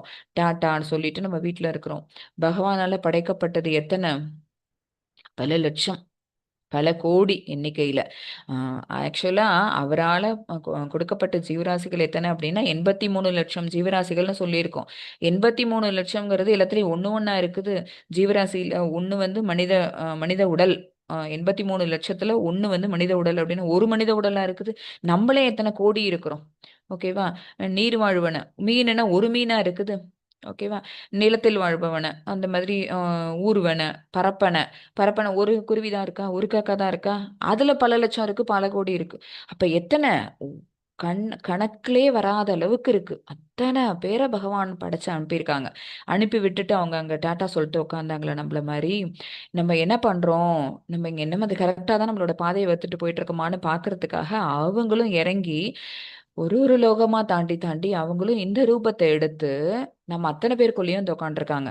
ஸோ இந்த உடல் அப்டின்னா அதனால தான் உடல வருத்தக்கூடாதுன்னு சொல்றது. இந்த உடல வந்து சில பேர் வந்து நான் யோகா பயிற்சி பண்றேன், அஷ்டாங்க யோகம் பண்றேன், ஒரு கால்ல நிக்கிறேன், நெருப்புக்குள் நடுவுல நின்னு நான் பண்றேன். ஆமா என்ன இந்த அளவுக்கு நான் வருத்திக்கிட்டு நான் வந்து நெனச்சத அடைந்தே தீருவேன். ஊசி மேல நிக்கிறேன். எத்தனையோலாம் பார்த்துருக்கோம். அசுரர்கள் தவங்கள்லாம் நெறைய நம்ம படிச்சிருக்கோம். நெறைய ராமாயணம், மகாபாரதம் கதையெல்லாம் கேட்டு வளர்ந்தவங்க தான் நம்ம எல்லாரும். பாகவதத்துல அத்தன கதைகள் இருக்குது. அது எல்லாத்துலயும் என்ன சொல்லியிருப்பாங்க? அப்படி நெருப்புக்குள்ள நின்னாங்களாம். புற்றே வளர்ந்து போச்சு. அவ்வளோ அந்த உடல வருத்தி தான் நெனச்சத அடையறதுக்காக வரம் குடுத்துருவாங்க. பிரம்மாவும், சிவபெருமானும் எதுக்கு இருக்கிறாங்க? நம்ம கேட்ட உடனே அவங்க வந்து சாட்டிஸ்ஃபை ஆயிடுவாங்க. ஆஹா! நம்மளுடைய பக்தர்கள் நம்மள கேட்டுட்டாங்க அப்படின்னு சொல்லிட்டு வரத்த குடுத்துருவாங்க. அவங்க 2 பேரும் வரத்த குடுத்துருவாங்க. ஆனா அந்த வரத்தினால இங்க பூலோகம் துவம்சம் படும். அப்ப உடனே எல்லாரும் ஓடி போய் யார்கிட்ட நிப்பாங்க? விஷ்ணு பகவான் கிட்ட நிப்பாங்க. அச்சச்சோ! இந்த மாதிரி ஆயிடுச்சு. நீ வந்து காப்பாத்து அப்படின்னு. எவ்ரி டைம் அந்த வரத்த குடுக்குறது யாருன்னா இவங்க. அந்த வரத்தால ஏற்பட்ட அந்த மாற்றங்கள் இருக்கு பார்த்தீங்களா? அதாவது அசுரர்களோட எண்ணிக்கை பெருகி போயிடும். அதர்மத்தோட எண்ணிக்கை பெருகி போயிடும். அது எல்லாத்தையும் சரி பண்றதுக்காக விஷ்ணு தான் என்ன பண்ணணும்? அவதாரம் எடுத்து எடுத்து வந்து அத எல்லாத்தையும் திருப்பி சரி பண்ணணும். ஸோ, பகவான் என்ன செய்றாங்க அப்படின்னா, நம்ம எல்லாரோடையும் இங்கேயே வராங்க. 4 கை ரூபத்தோட பகவான் வந்து ஒரு ஜீவராசிக்குள்ளயும் இருக்கிறாங்க. அத தான் யார் பார்க்குறா? இந்த பண்டிதன் பார்க்குறான். பண்டிதாக சமதர்ஷனக அப்படின்னா, இருக்கக்கூடிய ஆட்கள் எல்லாம் ஒண்ணுன்னு பார்க்கல. அவங்களுக்குள்ள இருக்கக்கூடிய பரமாத்மாவ அவங்க பார்க்குறாங்க. இது எல்லாத்துக்குள்ளயும் பரமாத்மா இருக்கு அப்படின்னு சொல்லிட்டு, ஒரு நாய கண்டா கல் எடுத்து அடிக்கிறது, அதெல்லாம் கூடாது. ஓகேவா? அப்புறம் ஒரு பிராமணர கண்டா உடனே கையெடுத்து கும்பிடுறது, ஒரு புலையன் போனாங்க அப்படின்னா அவங்கள அ அ அப்படின்னு சொல்றது, இப்படியெல்லாம் இல்லாம எல்லாரையும் என்ன செய்யணும் அப்படின்னா, சமதர்ஷனமா பார்க்கணும். அப்ப அந்த மாதிரி ஒரே சமநோக்குல பார்க்கறதுக்கு என்ன வேணும் அப்படின்னா, உண்மையான ஞானம் வேணும். அது பகவான் கொடுக்குற இந்த ஞானம் தான். ஓகேவா? ஈக்குவல் விஷன் போட்டிருக்காங்க பாருங்க. சமநோக்கு, ஈக்குவல் விஷன். பண்டிதர்கள் அனைவரையும் சமமாக பார்க்கிறார்கள். உடல்கள் வேறுபடலாம். சட்டை போல. ஓகேவா? சட்டை இதெல்லாம் வந்து இந்த இந்த ஆத்மா போட்டுட்டு இருக்க சட்டை. இந்த ஆத்மா போட்டுட்டு இருக்க சட்டை இந்த யானை உடல். இது போட்டுட்டு இருக்கிறது இது பசு உடல். ஆனால் உள்ளே இருக்கும் ஆத்மா ஒன்றுதான். அனைவரிடமும் பரமாத்மாவை காண்பதே உண்மையான அறிவு. இப்ப செகண்ட் சாப்டர்லேருந்து இந்த 4th சாப்டர் வரைக்கும் நமக்கு என்ன தெரிஞ்சது? இந்த சட்டைக்குள்ள ஆத்மா இருக்கு. இந்த வெளிச்ச புள்ளி இருக்கு பார்த்தீங்களா? ஆத்மா இருக்குன்னு நினைச்சிட்டு இருந்தோம். இப்ப பகவான் இன்னொரு கேரக்டரை உள்ளார கொண்டு வராங்க. யாரு? பரமாத்மா. அந்த பரமாத்மாவை யார் பார்ப்பாங்க அப்படின்னா, உண்மை ஞானம் தெரிஞ்சவர்கள் பார்ப்பாங்க. நம்ம அந்த அளவுக்கு நம்மள எலிவேட் பண்ணிக்கிட்டோம்னு வச்சுக்கோங்களேன், நம்மளால என்ன செய்ய முடியும்? அதுக்குள்ளேயும் பரமாத்மா இருக்குங்கிறத நம்மளால பார்க்க முடியும். மனக்கட்டுப்பாடு. இதுக்கு பேசிக் திங் என்ன அப்படின்னா, சஞ்சலப்பட்டுட்டே இருந்தோம்னு வச்சுக்கோங்களேன், இங்கேருந்து அங்க தாவுறது, அங்கேருந்து குரங்கு எப்படி கிளைக்கு கிளை தாவும், மரத்துக்கு மரம் தாவுமோ, அந்த மாரி தாவிக்கிட்டே இருந்தது இந்த மனசுன்னு வச்சுக்கோங்களேன். ஒருநிலைப்படுத்தாத எந்த மனசும் ஒரு விஷயத்துல என்ன பண்ணாது? டீப் நாலேஜுக்கு போகவே போகாது. இன்னைக்கு பகவத்கீதை படிக்கிறோம். இந்த 18 டேஸ் அப்பா இந்த 18 சாப்டர்ஸ் படிச்சாச்சுன்னா, பகவத்கீதை படிச்சுட்டேன். நம்ம ஃப்ரெண்ட்ஸ் கிட்டலாம் சொல்லிக்கிறது, ஃபேமிலிட்டலாம் சொல்லிக்கிறது. நான் L1 படிச்சேன். மங்களூர் இஸ்கான் கண்டக்ட் பண்ணேன். அந்த ஆன்லைன் பிளாட்ஃபார்ம் ஒண்ணு இருந்தது. நான் அந்த ஆகஸ்ட் மந்த் நான் வந்து அட்டெண்ட் பண்ணேன். எனக்கு பகவத்கீதை ஃபுல்லா தெரியும். ஆனா 2வது நாள் கேட்டு பாருங்க தெரியாது. அதனால தான் என்ன சொல்றோம், L2, L3, L5ன்னு வாங்க. அப்படி வர தான் இன்னும் கொஞ்சம் டீப் நாலேஜ் இதுல வந்துட்டே இருக்கும். இன்னொன்னு இதுல நமக்கு என்ன ஒரு பெனிஃபிட்ன்னு வச்சுக்கோங்களேன், நம்மளோட மனசும் என்ன ஆகாது, டிவியேட் ஆகி போகாது. கத்துக்கிட்ட அந்த விஷயத்தையே நம்ம வந்து இன்னும் ஆழ தோண்டி தோண்டி பார்க்குறோம். அத சொல்லுவாங்கல்ல, அகல உழுவதை விட ஆழம் அ ஏதோ ஒண்ணு உண்டுல்ல. இது ஒரு சேயிங் உண்டுல்ல. அதாவது இந்த இடத்துல ஒரு 20 அடியில வந்து நமக்கு வந்து ஒரு ட்ரெஷர் கிடைக்குது. ஒரு என்ன சொல்றது? ஒரு சொத்து ஒண்ணு அடியில இருக்குன்னு வச்சுக்கோங்களேன். அ பொக்கிஷம் ஒண்ணு இருக்கு. அது 20 அடியில இருக்கு அப்டின்னா, ஒருத்தவங்க போவாங்க. அங்க போயிட்டு ஒரு 5 அடி தோண்டி பார்ப்பாங்க. இல்ல அ இங்கெல்லாம் இருக்காது போல இருக்கு அப்டின்னு போயிடுவாங்க. அந்த விஷயம் இன்னொருத்தவங்களுக்கு தெரிய வரும். அவங்க என்ன செய்வாங்க, ஓ! அங்க தானே தோண்டி பார்த்தாங்க. அங்க இல்லைல நம்ம இன்னொரு இடத்த தோண்டி பார்ப்போம்ன்னு பக்கத்துல தோண்டி பார்க்கறது. அப்ப அங்கேயும் இருக்காது. ஆனா யாரோ ஒருத்தவங்க புத்திசாலி ஒருத்தவங்க தான் என்ன செய்வாங்க, இங்க என்ன தானே போட்டிருக்கு. அப்ப இங்க தானே நம்ம இன்னும் ஆழமா தானே தோண்டணும் அப்டின்னு ஆழம் போக போக ஏற்கனவே ஒருத்தவங்க 5 அடி தோண்டியிருப்பாங்க, 10 அடி தோண்டியிருப்பாங்க, ஒருத்தவங்க 15 அடி தோண்டிட்டு கூட விட்டுட்டு போயிருப்பாங்க. இந்த 4வதா வர்றவரு இன்னும் ஒரு 5 அடி தோண்டுனோனே எனக்கு கைக்கு அந்த பொக்கிஷம் கிடைச்சிரும். அவரு வெற்றியாளர் ஆயிடுவாரு. ஓகேங்களா? அப்ப என்ன வேணும் நமக்கு? ஃபோக்கஸ் வேணும். டிட்டர்மினேஷன் வேணும். இந்த எடுத்த காரியத்துல நீட்டிச்சு போய் பார்ப்போமே! நமக்கு அந்த அந்த கோல் என்ன அப்படின்னு பார்ப்போமே! அப்படிங்கிற அந்த மனக்கட்டுப்பாடு வேணும். இது எதுக்கு இங்க ஒப்பிட்டு சொல்லியிருக்காங்க பாருங்க. காற்றின் முன்னாடி இருக்கக்கூடிய தீபம் வந்து ஒரு காத்தே அடிக்காத ஒரு இடத்துல ஒரு தீபத்த ஏத்தி வச்சிருந்தோம் அப்படின்னா, அது நின்னு சலனமே இல்லாம அது எரிஞ்சிட்டு இருக்கும். நிலையா அது எரிஞ்சிட்டு இருக்கும். ஆனா, காத்து ஓவரா அடிக்கிற இடத்துல அந்த தீபத்த ஏத்தி வச்சு பாருங்களேன், அந்த தீபம் ஆடும், அசையும். எப்பயாவது ஒரு நேரம் வந்து அந்த தீபம் அணைந்தே போய்விடும். அந்த மாரி மனசு என்ன அப்படின்னு பார்த்தீங்கன்னா, பல விஷயங்களுக்கு நடுவுல கொண்டு போய் நம்மளோட எண்ணத்த வச்சிருந்தோம்னு வச்சுக்கோங்களேன், ஒரு நாள் இத பண்ணி பார்ப்போமா, ஒரு நாள் அத பண்ணி பார்ப்போமா, ஒரு நாள் அங்க போய் பார்ப்போமா, அப்படின்னு நம்ம மனசு என்ன ஆயிடும் அப்படின்னா, அலைப்பாஞ்சு எதுலயுமே என்ன ஆகாது, ஒரு நிலைத்த ஒரு அறிவ, அல்லது ஒரு ஆழமான ஒரு அறிவ நம்மளால பெறவே முடியாது. ஒண்ணுத்துல நம்ம வந்து ஸ்டெப் இன் பண்ணோமா, நம்மள ஃபைனல் வரைக்கும் அது லாஸ்ட் பாயிண்ட் என்ன?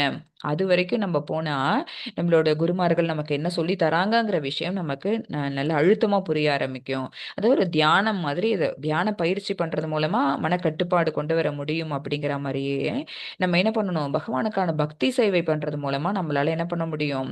மன கட்டுப்பாட குடுக்க முடியும். இதுக்கு என்ன வேணும் அப்படின்னா, மனதை நண்பனாக்கிக் கொள்ள வேண்டும். மனசுக்கு பிடிச்ச விஷயங்கள் எல்லாத்தையும் நம்ம பண்ணோம்னு வச்சுக்கோங்களேன், அப்ப மனசு நமக்கு நண்பனாகிவிடும். இல்லையெனில் அதுவே நமக்கு எதிரியாகிவிடும். எந்த விஷயத்து மேல நமக்கு ஆர்வம் ஜாஸ்தி இருக்குதோ, அந்த விஷயத்த நாடி நம்ம சென்றுட்டே இருப்போம். ஓகேவா? இதுவே நமக்கு ஒரு விஷயம் வந்து ஈஸியா கூட இருக்கும். நெறைய பேருக்கு அது ரொம்ப ஈஸியா அத அவங்க ஹேண்டில் பண்ணுவாங்க. பட் நமக்கு வரவே வராது. ஆச்சரியமா இருக்கும். நம்ம என்னென்னமோ பெரிய விஷயங்கள நம்ம பார்க்குறோம். பட் இந்த விஷயம் நமக்கு வரலையே அப்டின்னா, அது மேல நம்ம இன்ட்ரெஸ்ட் இல்ல. இன்ட்ரெஸ்ட் இருந்துன்னு வச்சுக்கோங்களேன், ஆர்வம் இருந்துன்னு வச்சுக்கோங்களேன், நிச்சயமா நமக்கு என்ன வந்துரும், அந்த விஷயம் கைவரப்பெறும்.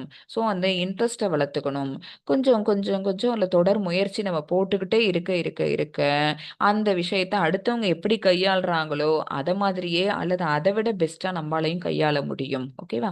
அப்ப அதுக்கு முதல் முக்கியமான விஷயம் என்ன அப்டின்னா, ஃபோக்கஸ், டிட்டர்மினேஷன். மனதை நம்ம என்ன பண்ணணும்? கட்டுப்படுத்த தெரிஞ்சிருக்கணும். கட்டுப்படுத்திட்டோம்னு வச்சுக்கோங்களேன், அது நமக்கு நண்பனாகிவிடும்.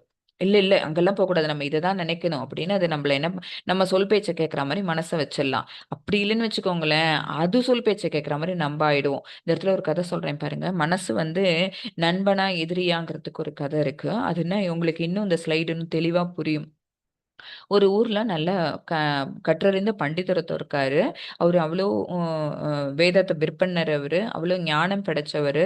அவர்ட்ட யாரு வந்து என்ன கேள்வி கேட்டாலும் அதுக்கு பதில் வாங்காம போமாட்டாங்க. அந்த அளவுக்கு ஞானத்துல சிறந்தவரு அவரு. அவரு குடியிருக்கிற அதே தெருவுலயே இன்னொரு ஒரு ஆப்போசிட் எண்டுல ஒரு தாசி ஒருத்தவங்க குடியிருக்கிறாங்க.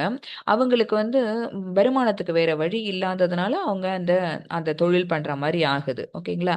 இவரு என்ன டெய்லி அந்த பெண்ண பார்க்கும்போதெல்லாம் ஏன்னா அந்த பெண் வந்து இவரு வீட்ட தாண்டி தான் கிராஸ் பண்ணி போகணும். அல்லது அந்த பெண் வீட்டுக்கு போறவங்க எல்லாரும் இவரு வீட்ட தாண்டி தான் போகணும். இவரோட வேலை என்ன? உள்ளர யாகம் பண்றது, வந்தவங்களுக்கு பாடம் சொல்லிக் குடுக்கறது இது மட்டும் தானே. இத பண்ணுவாரு. செயலா இத பண்ணுவாரு. ஆனா வாயாலயும், மனசாலயும் அவரு என்ன பண்ணுவாரு அப்படின்னா, அந்த பெண்ண நிந்திச்சுக்கிட்டே இருப்பாரு. அந்த பெண் வீட்டுக்கு போறவங்கலாம், வந்துட்டாங்க. இன்னைக்கு போயாச்சா? நல்லா இப்படிதான். வேற ஏதாவது பண்ணலாம்ல. அத விட்டுட்டு இப்படிதான் தொழில் பண்ணி சம்பாதிக்கிறாங்க அப்படின்னு அந்த பெண்ண பத்தி எப்போதும் திட்டிட்டு, அந்த பெண்ண நேர்ல பார்த்தாலும் அந்த பெண்ண வந்து திட்டிட்டு, அவங்க பண்ற தொழில பத்தி ரொம்ப ம் அ இதுவா குறைவா இழிவா பேசிட்டு அப்படியே இருந்துட்டு இருப்பாரு. செயல்பாடுகள் உள்ளார நடந்துட்டு இருக்கும். ஆனா அவரு வாயால பேசுறதும், மனசு நினைக்கிறதும் யாரன்னா, அந்த பெண்ணையே தான் எப்பவும் நினைக்கும். அந்த பெண் வந்து எப்ப பார்த்தாலும், "ஐயோ! க்ஷமிக்கணும், என்ன க்ஷமிக்கணும். நான் ஏதோ ஒரு பாவம் பண்ணதுல எந்த காலத்துலயும் நான் ஏதோ ஒரு பாவம் பண்ணிட்டேன். அதனால எனக்கு இந்த மாதிரியான ஒரு இழிதொழில் நான் செய்ற மாரி ஆயிடுச்சு. நான் வேண்டி ஒண்ணும் விரும்பி ஒண்ணும் நான் இத செய்யல." அப்படின்னு சொல்லி அந்த பொண்ணு இந் இந் இவரு திட்டும்போதெல்லாம் அவருக்கு நமஸ்காரம் பண்ணிட்டு என்ன இந்த மாதிரி எனக்கு ரொம்ப கஷ்டமா இருக்கு. நான் இந்த மாரி பண்றது அப்படின்னு சொல்லி வருத்தப்பட்டுட்டு, அழுதுட்டு இப்படியே இருக்கும். வீட்டுக்கு போனாலுமே கூட என்ன நெனச்சுக்கும் அப்படின்னா, அவரு மாரி உயர்ந்த ஒரு பண்டிதனா நம்பள இந்த ஆண்டவன் படைக்கலையே! அவரு எவ்ளோ நல்ல நல்ல விஷயங்கள் செய்றாரு. பகவான திருப்திப்படுத்துறாரு. அப்புறம் அத்தன ஞானம் தெரிஞ்சவரா இருக்கிறாரு. அவ்ளோ பேருக்கு கல்விய சொல்லிக் குடுக்குறாரு. ஆனா, என்னால அது முடியலையே! அப்படின்னு சொல்லிட்டு அந்த பெண்ணு வருத்தப்பட்டுட்டே இருக்கும். அதோட எண்ணம் ஃபுல்லா அது செய்ற செயல் வந்து தாசி தொழில். ஆனா, எண்ணம் எப்படி இருக்குன்னு பார்த்தீங்கன்னா, இந்த மாரி உயர்ந்த எண்ணம் இருக்கும். 2 பேருக்குமே முடிவு காலம்னு ஒண்ணு வருது. 2 பேரையும் அழைக்கிறதுக்கு தூதர்கள் வராங்க.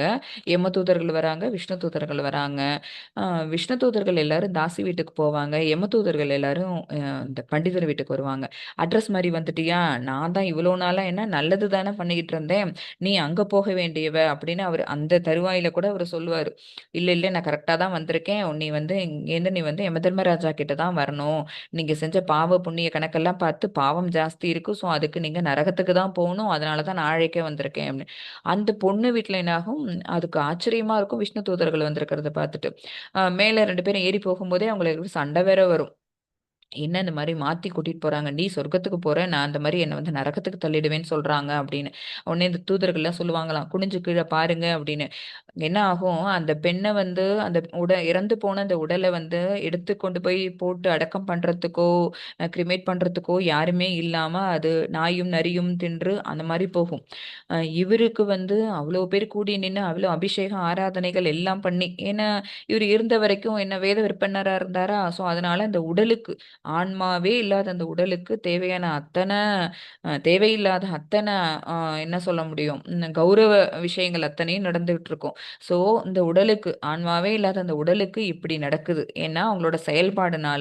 பட் அவங்களோட மனசு என்ன நெனச்சதோ, அதுக்கு காரணமா என்ன ஆச்சு? அப்படியே ரிவர்ட் ஆயிருக்கு பாருங்க. இவங்களுக்கு அங்க போச்சு. எண்ணம் வந்து தாசியா இருந்தாலும் எண்ணம் உயர்ந்த எண்ணமா இருந்ததுனால, நாராயணர் கிட்ட போனாங்க. அவங்க சொர்க்கம் போனாங்க. வேத விற்பன்னர் வந்து செயல்பாடு நல்லா இருந்தாலும், அவருடைய மனம் சரியில்லாததுனால, அவங்க வந்து தான் செய்த பாவத்துக்காக அவங்க நரகலோகத்துக்கு போனாங்க.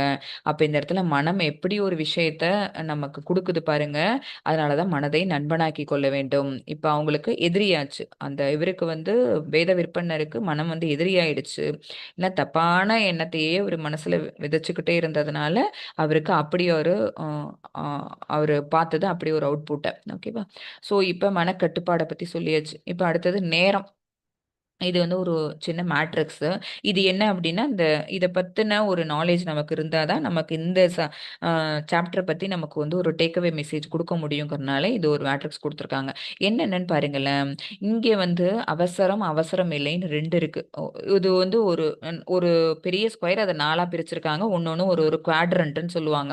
ஓகேவா? அப்படி இல்லை, இது ஒரு கார்னர் Q1 Q2 Q3 Q4ன்னு வச்சுக்கோங்க. இந்த குவாட்ரண்ட்ஸ்லாம் 4ல் ஒரு பகுதின்னு அர்த்தம். இது இது வந்து முக்கியம் இல்லை. ஸோ எக்ஸ் ஆக்சிஸ்ல அவசரம் அவசரம் இல்லை, ஒய் ஆக்சிஸ்ல வந்து முக்கியம் இல்லை முக்கியம், இந்த 4 இருக்கு.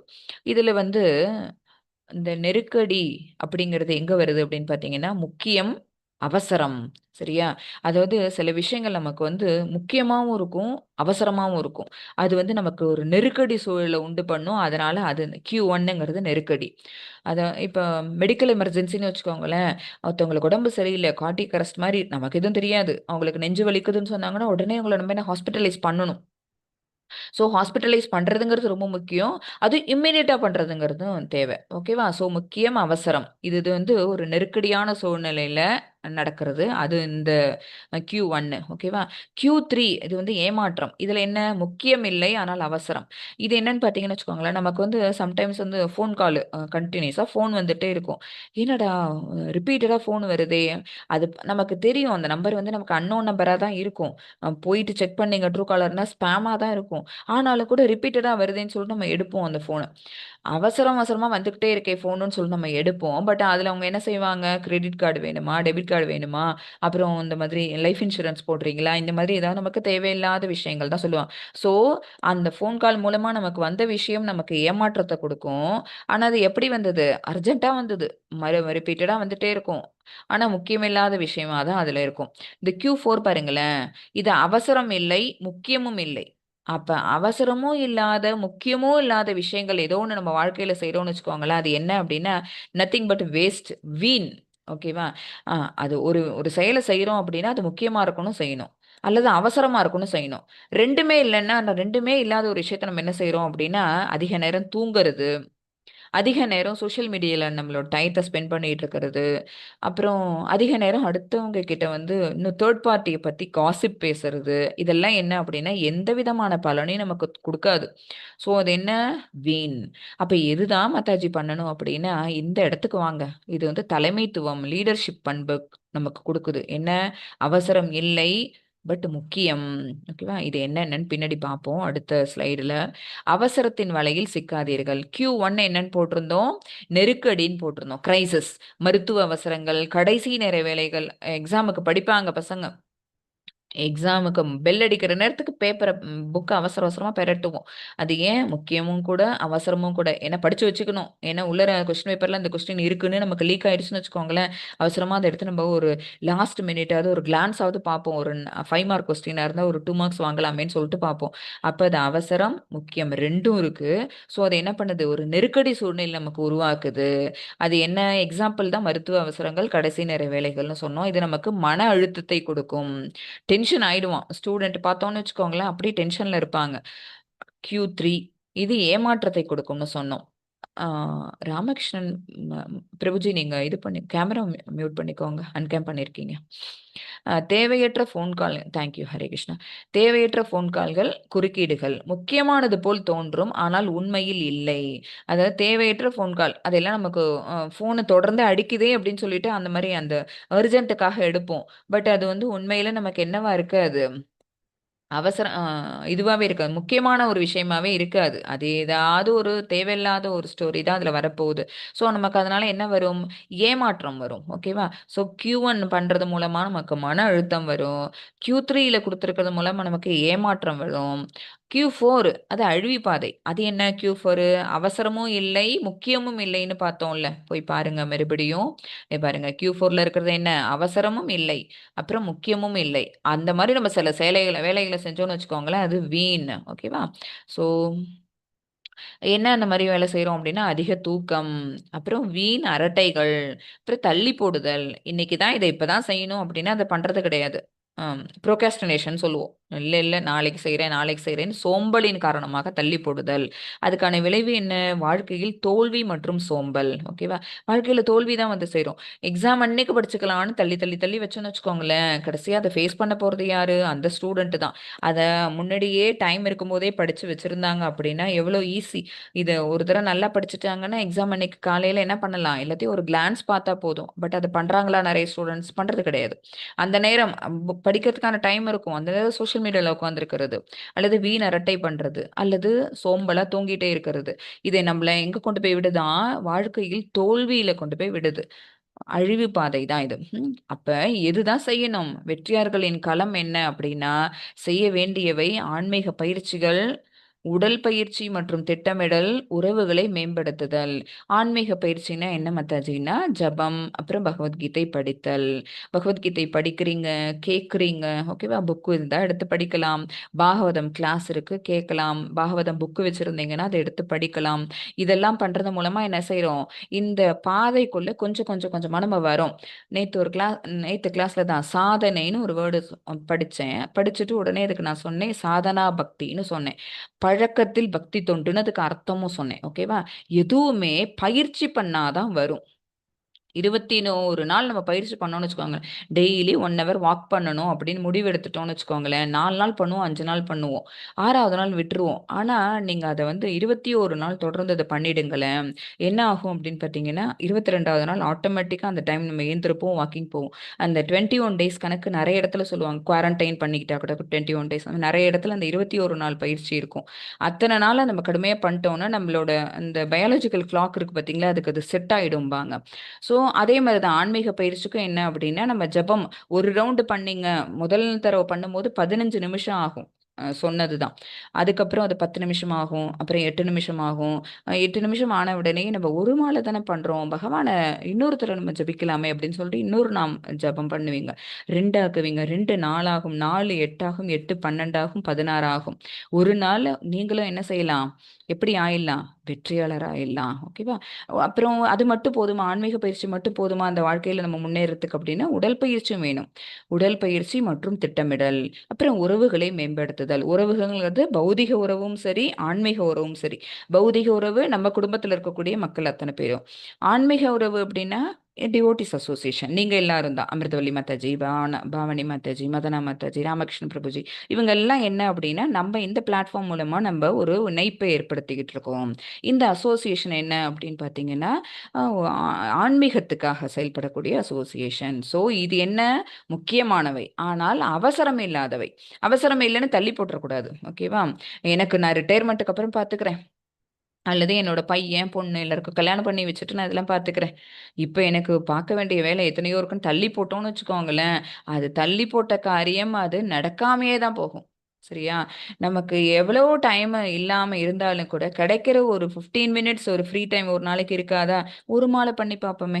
அந்த 15 மினிட்ஸை நீங்க வந்து கண்டினியூஸா பயிற்சி பண்ண பண்ண பண்ண ஒரு 8 மினிட்ஸ் ஆனக்கணுன்னே பாக்கி ஒரு 8 மினிட்ஸ் இருக்கும்ல, அதுல 2வது மாலை பண்ணுவோமே. ஸோ அப்படிதான் நம்ம என்ன செய்யணும்? அந்த அவசரம் இல்லை அப்படின்னாலும் கூட அது முக்கியம், அந்த முக்கியத்தை நம்ம செஞ்சே ஆகணும், அதுலேருந்து நம்ம தப்பிச்சு ஓடவே முடியாது. அப்ப இது என்ன பண்ணும்? இதெல்லாம் பண்ண சொல்றீங்களே மாதாஜி, இதனால என்ன எனக்கு அப்படின்னா, இது நெருக்கடிகளை குறைக்கும், வாழ்க்கை உங்கள் கட்டுப்பாட்டில் இருக்கும். Hare Krishna. Last shloka, very important shloka, 5.29. भोक्तारं यज्ञतपसां सर्वलोकमहेश्वरं सुकृतं सर्वभूतानां ज्ञात्वा मां சாந்திருச்சதி. நானே பகவான் சொல்லிக்கிறாங்க அவங்கள பத்தி. ஏன்னா அவங்கள பத்தி அவங்க தான் சொல்லிக்க முடியும், அவங்கள பத்தி வந்து சொல்றதுக்கு வேற யாரும் இங்கே அவங்களுக்கு மேற்பட்டவங்க கிடையாது. ஓகேவா? ஏன்னா எதுவுமே தோன்றதுக்கு முன்னாடி இருந்தவங்க அவங்க தான், புராதனமானவர்கள். ஓகேவா? அவங்களால தான் எல்லாமே தோன்றப்பட்டது.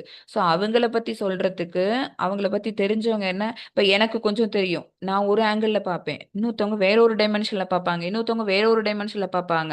அப்ப இதுதான் பகவானா அப்படின்னா அதுவும் பகவான், அதுவும் பகவான், நான் சொன்னது பகவான். அப்ப பகவானுக்கு அத்தனை விதமான எக்ஸ்பிளனேஷன் எல்லாராலையும் கொடுக்க முடியும். எப்படி அந்த குருடர்கள் 4 பேர் சேர்ந்து ஒரு யானையை இனம் கண்டாங்களோ அதுதான். ஒரு ஒரு கண்ணு தெரியாதவங்க என்ன செய்யறாங்க? யானையோட தும்பிக்கையை பார்த்துட்டு கையால தொட்டு பார்த்துட்டு இது வந்து தென்னை மரம், யானைங்கிறது தென்னை மரம் மாதிரி இருக்கும்னு எழுதி வச்சிருவாங்க.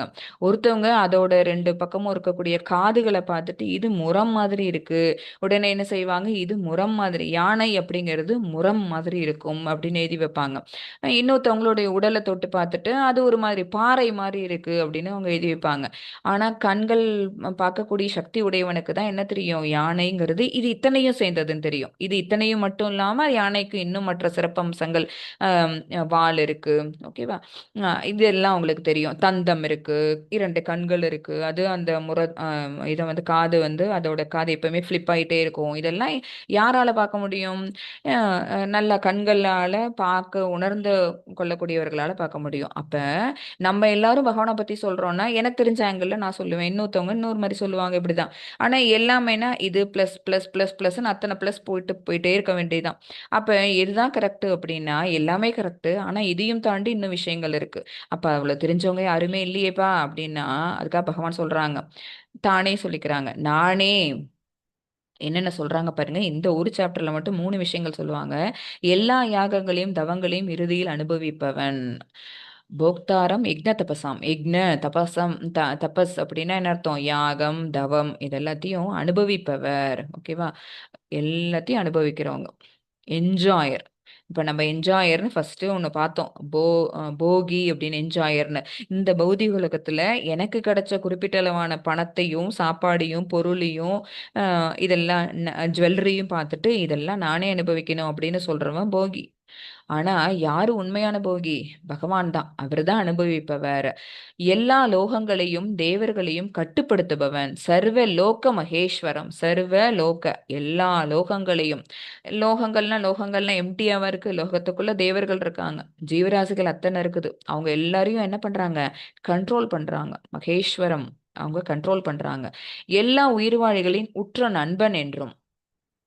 சுஹൃதம் சர்வ பூதானாம். சர்வ அப்படின்னா எல்லா, பூதானம்னா எல்லா ஆத்மாக்கள் அத்தனை பேரும், எல்லா ஆத்மாக்கிட்டும் என்னவா இருக்கிறாங்க, சுஹൃதம், ஃப்ரெண்டு. ஓகேவா, எல்லா உயிர்வாழிகளின் உற்ற நண்பன். எப்படி மாதாஜி ஃப்ரெண்டுன்னு சொல்றீங்க அப்படின்னு, ஃப்ரெண்டுங்கிறனால தான் கூடவே வந்து இருக்கிறாங்க. இந்த உடலுக்குள்ள நம்ம செகண்ட் சாப்டர்லேருந்து நம்ம தெரிஞ்சுக்கிட்ட ஒரு விஷயம் என்னன்னா, உடலுக்குள்ள ஆத்மா இருக்குன்னு. இன்னைக்கு 5th சாப்டர் படிச்சோட்டு நம்ம தெரிஞ்சுக்க வேண்டிய இன்னொரு விஷயம் என்ன, ஆத்மாவோடயே சேர்ந்து பரமாத்மாவும் இருக்கிறாங்க. பகவான் 4 கை ரூபத்தோட இருக்கிறாங்க. விஷ்ணு ரூபம், 4 கை ரூபம், அதுக்கு பேர் தான் பரமாத்மா. ஓகேவா, இது உற்ற நண்பன், ஒரு சுஹൃதம். இதெல்லாம் தெரிஞ்சவங்க என்ன பண்ணுவாங்க, என்னை பற்றிய முழு உணர்வில் இருப்பவன் ஜட துயரங்களிலிருந்து விடுபட்டு அமைதி அடைகிறான். சாந்தி மிருச்சதி, அதாவது இந்த பௌதிக உலகத்துல அவன் டெய்லி டே டு டே லைஃப்ல பார்க்கக்கூடிய எத்தனையோ துயரங்கள் இருக்குது. அது எல்லாமே அந்த துயரங்களை அனுபவிச்சுட்டு இங்கேதான் இருக்கிறாங்க. ஆனாலும் அந்த துயரத்தை அவங்க துயரமா பார்க்க மாட்டாங்க. அதுலயும் அவங்க என்ன செய்யறாங்க, நிம்மதி அடைவாங்க, அமைதி அடைவாங்க. யாரு இன்னொருத்தர் பார்ப்போம். எல்லா யாகங்களையும் தவங்களையும் இறுதியில் அனுபவிப்பவன் நானே என்றும், எல்லா லோகங்களையும் தேவர்களையும் கட்டுப்படுத்துபவன் நானே என்றும், எல்லா உயிர்வாழ்களின் உற்ற நண்பன் நானே என்றும். ஓகேவா, அப்ப பகவான் இந்த இடத்துல 3 விஷயங்களை சொல்றாங்க. இது நான் அப்படின்னு யார் தெரிஞ்சுக்கிறாங்களோ அவங்களுக்கு என்ன கிடைக்குதாம், அமைதி கிடைக்குது. இது சாந்தி மிருச்சதி அப்படின்னா பீஸ் ஃபார்முலா சொல்லி தராங்க. இந்த 3 விஷயத்தையும் நம்ம எல்லாருமே எப்பவுமே யோசிச்சு கொண்டு வரணும். அமைதிக்கான சூத்திரம் பீஸ் ஃபார்முலா. அமைதி எப்ப நமக்கு கிடைக்கும் அப்படின்னா, இங்க இருந்துகிட்டு இதெல்லாம் அனுபவிக்கிற நான் அனுபவிப்பாளர் இல்ல, உண்மையான அனுபவிப்பாளர் பகவான். அவரு கிருஷ்ணரே அனைத்து இன்பங்களையும் அனுபவிப்பவர். நம்ம இன்பம்னு நினைச்சுக்கிட்டு இருக்கிறது எல்லாம் துன்பம் தான். ஓகேவா, பொருள் நிறைய சேர்த்து வச்சுட்டோம், நிறைய பணம் காசு சேர்த்து வச்சுட்டோம், சொத்து நிறைய சேர்த்து வச்சுட்டோம். எப்ப எந்த திருடன் வந்து திருடிட்டு போவாங்க பயந்துட்டு தானே இருக்கிறோம். எப்ப டாக்ஸ் நம்ம வந்து வயலேட் பண்றாங்கன்னு வச்சுக்கோங்களேன், டிடிஎஸ் கட்டாம வயலேட் பண்றாங்கன்னா எப்ப ஐடி டிபார்ட்மெண்ட் வந்து நம்மள பிடிப்பாங்க, யோசிக்கிறோமா இல்லையா? ஸோ நிம்மதிங்க இருக்கா? சரியா, நம்ம பெரிய பணக்காரனா இருக்கலாம், கோடீஸ்வரனா இருக்கலாம், ஆனா நிம்மதியோட இருப்போமா, முடியாது. ஆனா அத்தனையும் இருந்து கூட அதை என்ஜாய் பண்ணிட்டு இருக்கிற யாரு அப்படின்னா பகவான். போக்தாரம், அனுபவிப்பவர், என்ஜாயர். அது மகேஸ்வரம், உரிமையாளர். அவரே அனைத்து உலகங்களுக்கும் உரிமையாளர். நம்ம இத்தினோண்டு ஒரு 10 ஏக்கர் லேண்ட் வச்சுட்டு இது எனக்கு சொந்தம் எனக்கு சொந்தம்னு சொல்றோம். இந்த 10 ஏக்கர் லேண்டையும் சேர்த்து என்னையும் சேர்த்து உரிமையாக்கிக்கிறது யாரு, பகவான் தான். ஓகேவா, சுகிருதம், நண்பர். அவரே எல்லா உயிர்களுக்கும் உண்மையான நண்பர். இதை உணர்ந்தவர் சாந்தியை அடைகிறார். கர்மவினை புரிந்து கொள்ளுதல். அப்ப நம்ம என்ன மாதிரி செயலை செய்யணுங்கிறத பகவான் இந்த இடத்துல என்ன சொல்றாங்க, கிருஷ்ணா கான்சியஸோட செய்ய, அதாவது கிருஷ்ண உணர்வில் செயல்படு. கிருஷ்ண உணர்வில் செயல்பட்ட அப்படின்னா அதுதான் அகர்மா, நமக்கு விடுதலை கொண்டு போயிடும். அப்படி இல்லாம தன்னுணர்வு, தன்னை எனக்காக, எனக்காக தான் நான் ஆக்ஷன் பண்றேன், நான் என்னுடைய பலனை தான் நான் கருதுறேன் அப்படின்னா, நம்ம புண்ணியம் செஞ்சோம் அப்படின்னா அந்த புண்ணியத்துக்காக நமக்கு சொர்க்கம் கிடைக்கும். ஆனா என்ன ஆயிடுவோம், மீண்டும் பிறப்பெடுத்து விடுவோம். அதனால இது தங்க விலங்கா போட்டிருக்காங்க. அதை விட்டுட்டு ரொம்ப மோசமானது என்ன அப்படின்னா பாவகாரியங்கள், விகர்மா. அது செஞ்சோம்னு வச்சுக்கோங்களேன், இரும்பு விலங்கு வந்து நம்மள பிடிச்சிடும். அந்த இரும்பு விலங்கு நம்மள கட்டுப்படுத்தி இங்கே தான் வச்சிரும். அந்த நரகோலங்கள்ல தான் போயிட்டு நம்ம அங்கேயே தான் கஷ்டப்பட்டுட்டு இருப்போம். நல்ல கர்மாவும் உங்களை இந்த உலகத்தில் மீண்டும் பிறக்க வைக்கும். நான் தான் நல்ல கர்மா தானே மத்தாஜி செஞ்சேன், கோவிலுக்கு தானே போனேன், சுவாமிக்கான கைங்கரியங்கள்லாம் செஞ்சனே, ஆனாலும் ஏன் நான் மறுபடியும் மீண்டும் மீண்டும் இங்க பிறக்கிறேன் அப்படின்னா பகவானுக்கு அர்ப்பணம் பண்ணிட்டு பண்ணுமா அப்படின்னு யோசிக்கணும். ஓகேவா? பக்தி தொண்டா அதை பண்ணணுமா அப்படின்னு யோசிக்கணும். பேருக்கும் புகழுக்காகவும் சில பேர் செய்வாங்க. அதான் வித்தியாசம், வேற ஒன்றும் கிடையாது. செஞ்சது புண்ணிய காரியம்தான். அந்த புண்ணியத்தை அனுபவிக்கிறதுக்கு நீ போ, சொர்க்கத்துக்கு போ, சந்திரலோகத்துக்கு போ, அங்கே போய் சோமரசம் அருந்திட்டு நாள் ஜாலியாக என்ஜாய் பண்ணிட்டு மறுபடியும் இங்கே வான்னு பகவான் நம்மளை பிடிச்சி இங்கேயே அனுப்பி விட்டுருவாங்க. ஏன்னா அவங்க ஏன் அந்த புண்ணிய காரியத்தை செஞ்சாங்கன்னா பப்ளிசிட்டிக்காக. அடுத்தவங்களுக்கு நேரா ஆஹா இவங்க வந்து 1 லேக் கொடுத்தாங்களாம் அந்த கோவில் கட்டுறதுக்கு, அப்புறம் அன்னதான கூடம் கட்டினாங்களாம், அப்புறம் டெய்லி 100 பேருக்கு சாப்பாடு போடுறாங்களாம் அப்படின்னு நம்மளை பத்தி 4 பேர் பேச வைக்கிறதுக்காக நம்ம இந்த செயலை செஞ்சோம்னு வச்சுக்கோங்களேன், அதுல எங்கேயாவது கிருஷ்ணா கான்சியஸ்னஸ்ன்னு இருக்கா, பகவானோட அவருடைய அவருடைய அவருக்காக செயல்பட்ட செயல்பாடுன்னு அதுல ஏதாவது இருக்கா? எல்லாம் நம்மளுடைய நோக்கத்துக்காக. ஸோ செஞ்சது புண்ணியமா இருந்தாலும் கூட அது என்ன ஆயிடுது, நம்மள மீண்டும் பிறப்பெடுக்க வைக்குது. அதான் அவ்வளோ அன்னதானம் பண்ணின கர்ணனுக்கு அவ்வளோ எதை கொடுத்தாலும் உடனே தானம் கொடுக்குற யார் வந்து எனக்கு பணம் இல்லை, என்கிட்ட காசு இல்லை, நான் பசியா இருக்கிறேன்னு சொன்னாலும் அடுத்த செகண்ட் யோசிக்காம கையில இருக்கிறத கைட்டி கொடுக்குற கர்ணனுக்கே என்ன ஆச்சான், சொர்க்கத்துக்கு போயிட்டான். பசிச்சுதான். ஏன்னா கையால சாப்பாடு போடல, என்ன பண்ணியிருக்காங்க, அதுவும் அன்னக்கூடம் இருக்கு, அங்க அன்னக்கூடம் இருக்கு, அங்க அன்னக்கூடம் இருக்குன்னு கையால காட்டினாங்களாம். அது நாரதர் வந்து சொல்லுவாராம், உனக்கு பசிக்குதா, சொர்க்கலோகத்துல இருக்கவங்களுக்கு யாருக்குமே பசிக்காதே, ஏன் உனக்கு பசிக்குதுன்னு சொல்லிட்டு அவர் சொல்லுவாரா, அந்த விரலை உன்னோட வாயில வச்சுக்கோ அப்படின்னு சொல்லிட்டு வச்சு அடுத்த செகண்ட் அவருக்கு பசி நீங்க போயிடும். காரணம் என்ன அப்படின்னா இந்த விரல் தான் அந்த புண்ணியத்தை பண்ணுச்சு. அந்த விரலை வாயில வச்சோடனே அவருக்கு அந்த பசி தீந்துருச்சுன்னு சொல்லுவாங்க. ஸோ புண்ணியம் பண்றனாலும் கூட அது என்ன பண்ணிடுது, நம்மள மீண்டும் பிறப்பெடுக்க வைக்குது. அந்த மாதிரி செயல்கள், பாவ செயல்களை பத்தி பேசவே வேண்டாம், நம்ம அது நரகத்துக்கு கொண்டு போய் தள்ளிடும். அப்ப நமக்கான செஞ்சோம் அப்படின்னா அது புண்ணியத்தை பாவ கணக்கை வச்சுக்கிட்டு செய்யறோம். பகவானுக்கு அர்ப்பணிச்சுட்டு செஞ்சோம் அப்படின்னா நம்ம விடுதலை ஆயிடுவோம். அதனால நல்ல கர்மாவும் உங்களை இந்த உலகத்தில் மீண்டும் பிறக்க வைக்கும். இந்த ஸ்டேட்மெண்ட்டை நல்லா புரிஞ்சுக்கோங்க. கிருஷ்ணருக்காக செய்யும் செயல்களே அதான் அகர்மம் உங்களை விடுவிக்கும். உணவு மற்றும் ஆன்மீகம், திருடன் வெர்சஸ் பக்தன். இறைவனுக்கு நன்றி சொல்லாமல் உண்பது திருடுவதற்கு சமம் சொல்லியிருக்கோம். பகவானுக்காக அதை கொண்டு போய் படைக்காம நம்மளே சாப்பிட்டோம் அப்படின்னா அது திருடன்னு நம்ம வந்து பகவத்கீதை 3.12 புக்கு வச்சிருக்கவங்க எல்லாருமே எடுத்து இந்த ஸ்லோகம் படிச்சிருங்க, மனனம் பண்ணிக்கோங்க. அது இறைவனுக்கு நன்றி சொல்லாமல் உண்பது அது திருடன், பாவத்தை உண்கிறான். ஆனா எது புண்ணியம், அது பிரசாதம். இறைவனுக்கு படைக்கப்பட்ட உணவை இருப்பது அந்த பாவங்களையும் கரைக்கும். இவ்வளோ நாள் நம்ம செஞ்சு வச்ச பாவத்தை கூட ஐயோ ஐயோ மாதாஜி எனக்கு வயசு இவ்வளோ ஆயிடுச்சே, நான் இவ்வளோ நாளாக இதெல்லாம் பண்ணவே இல்லை, இன்னைக்கு தானே பகவத்கீதை கிளாஸ் கேட்கறதுனால தானே எனக்கு இந்த அறிவெல்லாம் தோணுது, இப்போ நான் என்ன பண்றது அப்படின்னா ஸ்டார்ட் ஃப்ரம் டுடே, இன்னையிலேருந்து ஸ்டார்ட் பண்ணுங்க. இது என்ன பண்ணும், இனிமேல் பாவம் செய்ய விடாது, நம்மளுடைய பாவங்களை கரைக்கும். இது வரைக்கும் செய்த பாவங்களையும் நம்ம என்ன பண்ண ஆரம்பிச்சிருவோம், குறைக்க ஆரம்பிச்சிருவோம். இது வெறும் உணவு முறை அல்ல, இது கருணை மற்றும் நன்றி உணர்வு. பகவானுக்கு நம்ம நன்றி செலுத்துற விதமா நம்ம இதை பண்றோம். ஹரே கிருஷ்ணா ஹரே கிருஷ்ணா கிருஷ்ணா கிருஷ்ணா ஹரே ஹரே, ஹரே ராமா ராமா ராமா ஹரே ஹரே. இதை நம்ம பயிற்சி பண்றதுக்காக நம்ம இந்த ஜபயானத்தை செஞ்சுக்கிட்டே இருந்தோம்னா நம்மளுடைய மனநிலை சரியான கோட்டில் நேர்கோட்டில் இருக்கும். நம்மளோட இல்லாம நமக்கு எதிரில் வரக்கூடிய அத்தனை பேரையும் சமநோக்கோட நம்ம பார்ப்போம். எப்படி அந்த பண்டிதர் எல்லாரையும் சமநோக்கோட பார்த்தாரோ அதே மாதிரி அடுத்தது நேர நிர்வாகத்துல எது முக்கியம் அப்படிங்கிறது நமக்கு தெரிஞ்சிருச்சு. அவசரம் இல்லை பட் முக்கியம் அப்படிங்கிற அந்த விஷயம் நமக்கு தெரிஞ்சிருச்சு. அடுத்தது பகவான் சொல்லி கொடுத்தது இந்த அமைதிக்கான சூத்திரம், அதையும் தெரிஞ்சிட்டோம் அப்படின்னா நம்ம இன்னையிலேருந்து நம்ம என்ன பண்ண ஆரம்பிப்போம், கிருஷ்ண உணர்வில் செயல்படுவோம். பச்சதத்துவ மகாமந்திரம். ஜெய் ஸ்ரீ கிருஷ்ண சைத்தன்ய பிரபு நித்யானந்த ஸ்ரீ அத்வைத கதாதர ஸ்ரீவாசாதி கௌரபக்த விருந்தா. ஹரே கிருஷ்ணா கிருஷ்ணா கிருஷ்ணா ஹரே ஹரே, ஹரே ராமா ராமா ராமா ஹரே ஹரே. वंशकल्पतरुभ्यश्च कृपासिन्धुभ्येव च पतितानां पावनेभ्यो वैष्णवेभ्यो नमो नमः. எல்லாரும் அன்மியூட் பண்ணி ஜெய் சொல்லுங்க. அனந்த கோடி வைஷ்ணவ விருந்துக்கு, जय அனந்த கோடி பக்த விருந்துக்கு, जय ஸ்ரீல பிரபுபாதிக்கு जय नामाचार्य हरिदास ठाकुर की जय हरे कृष्ण महामंत्र की जय श्री चैतन्य महाप्रभु की जय भगवत गीता और भागवत ग्रंथों की जय श्री श्री राधा गोविंद की जय। अयोध्या श्री रामलला की जय। गौर प्रेमानंदे हरि हरि बोल। हरे कृष्णा। सर्वं श्री कृष्णार्पणमस्तु। हरे कृष्णा।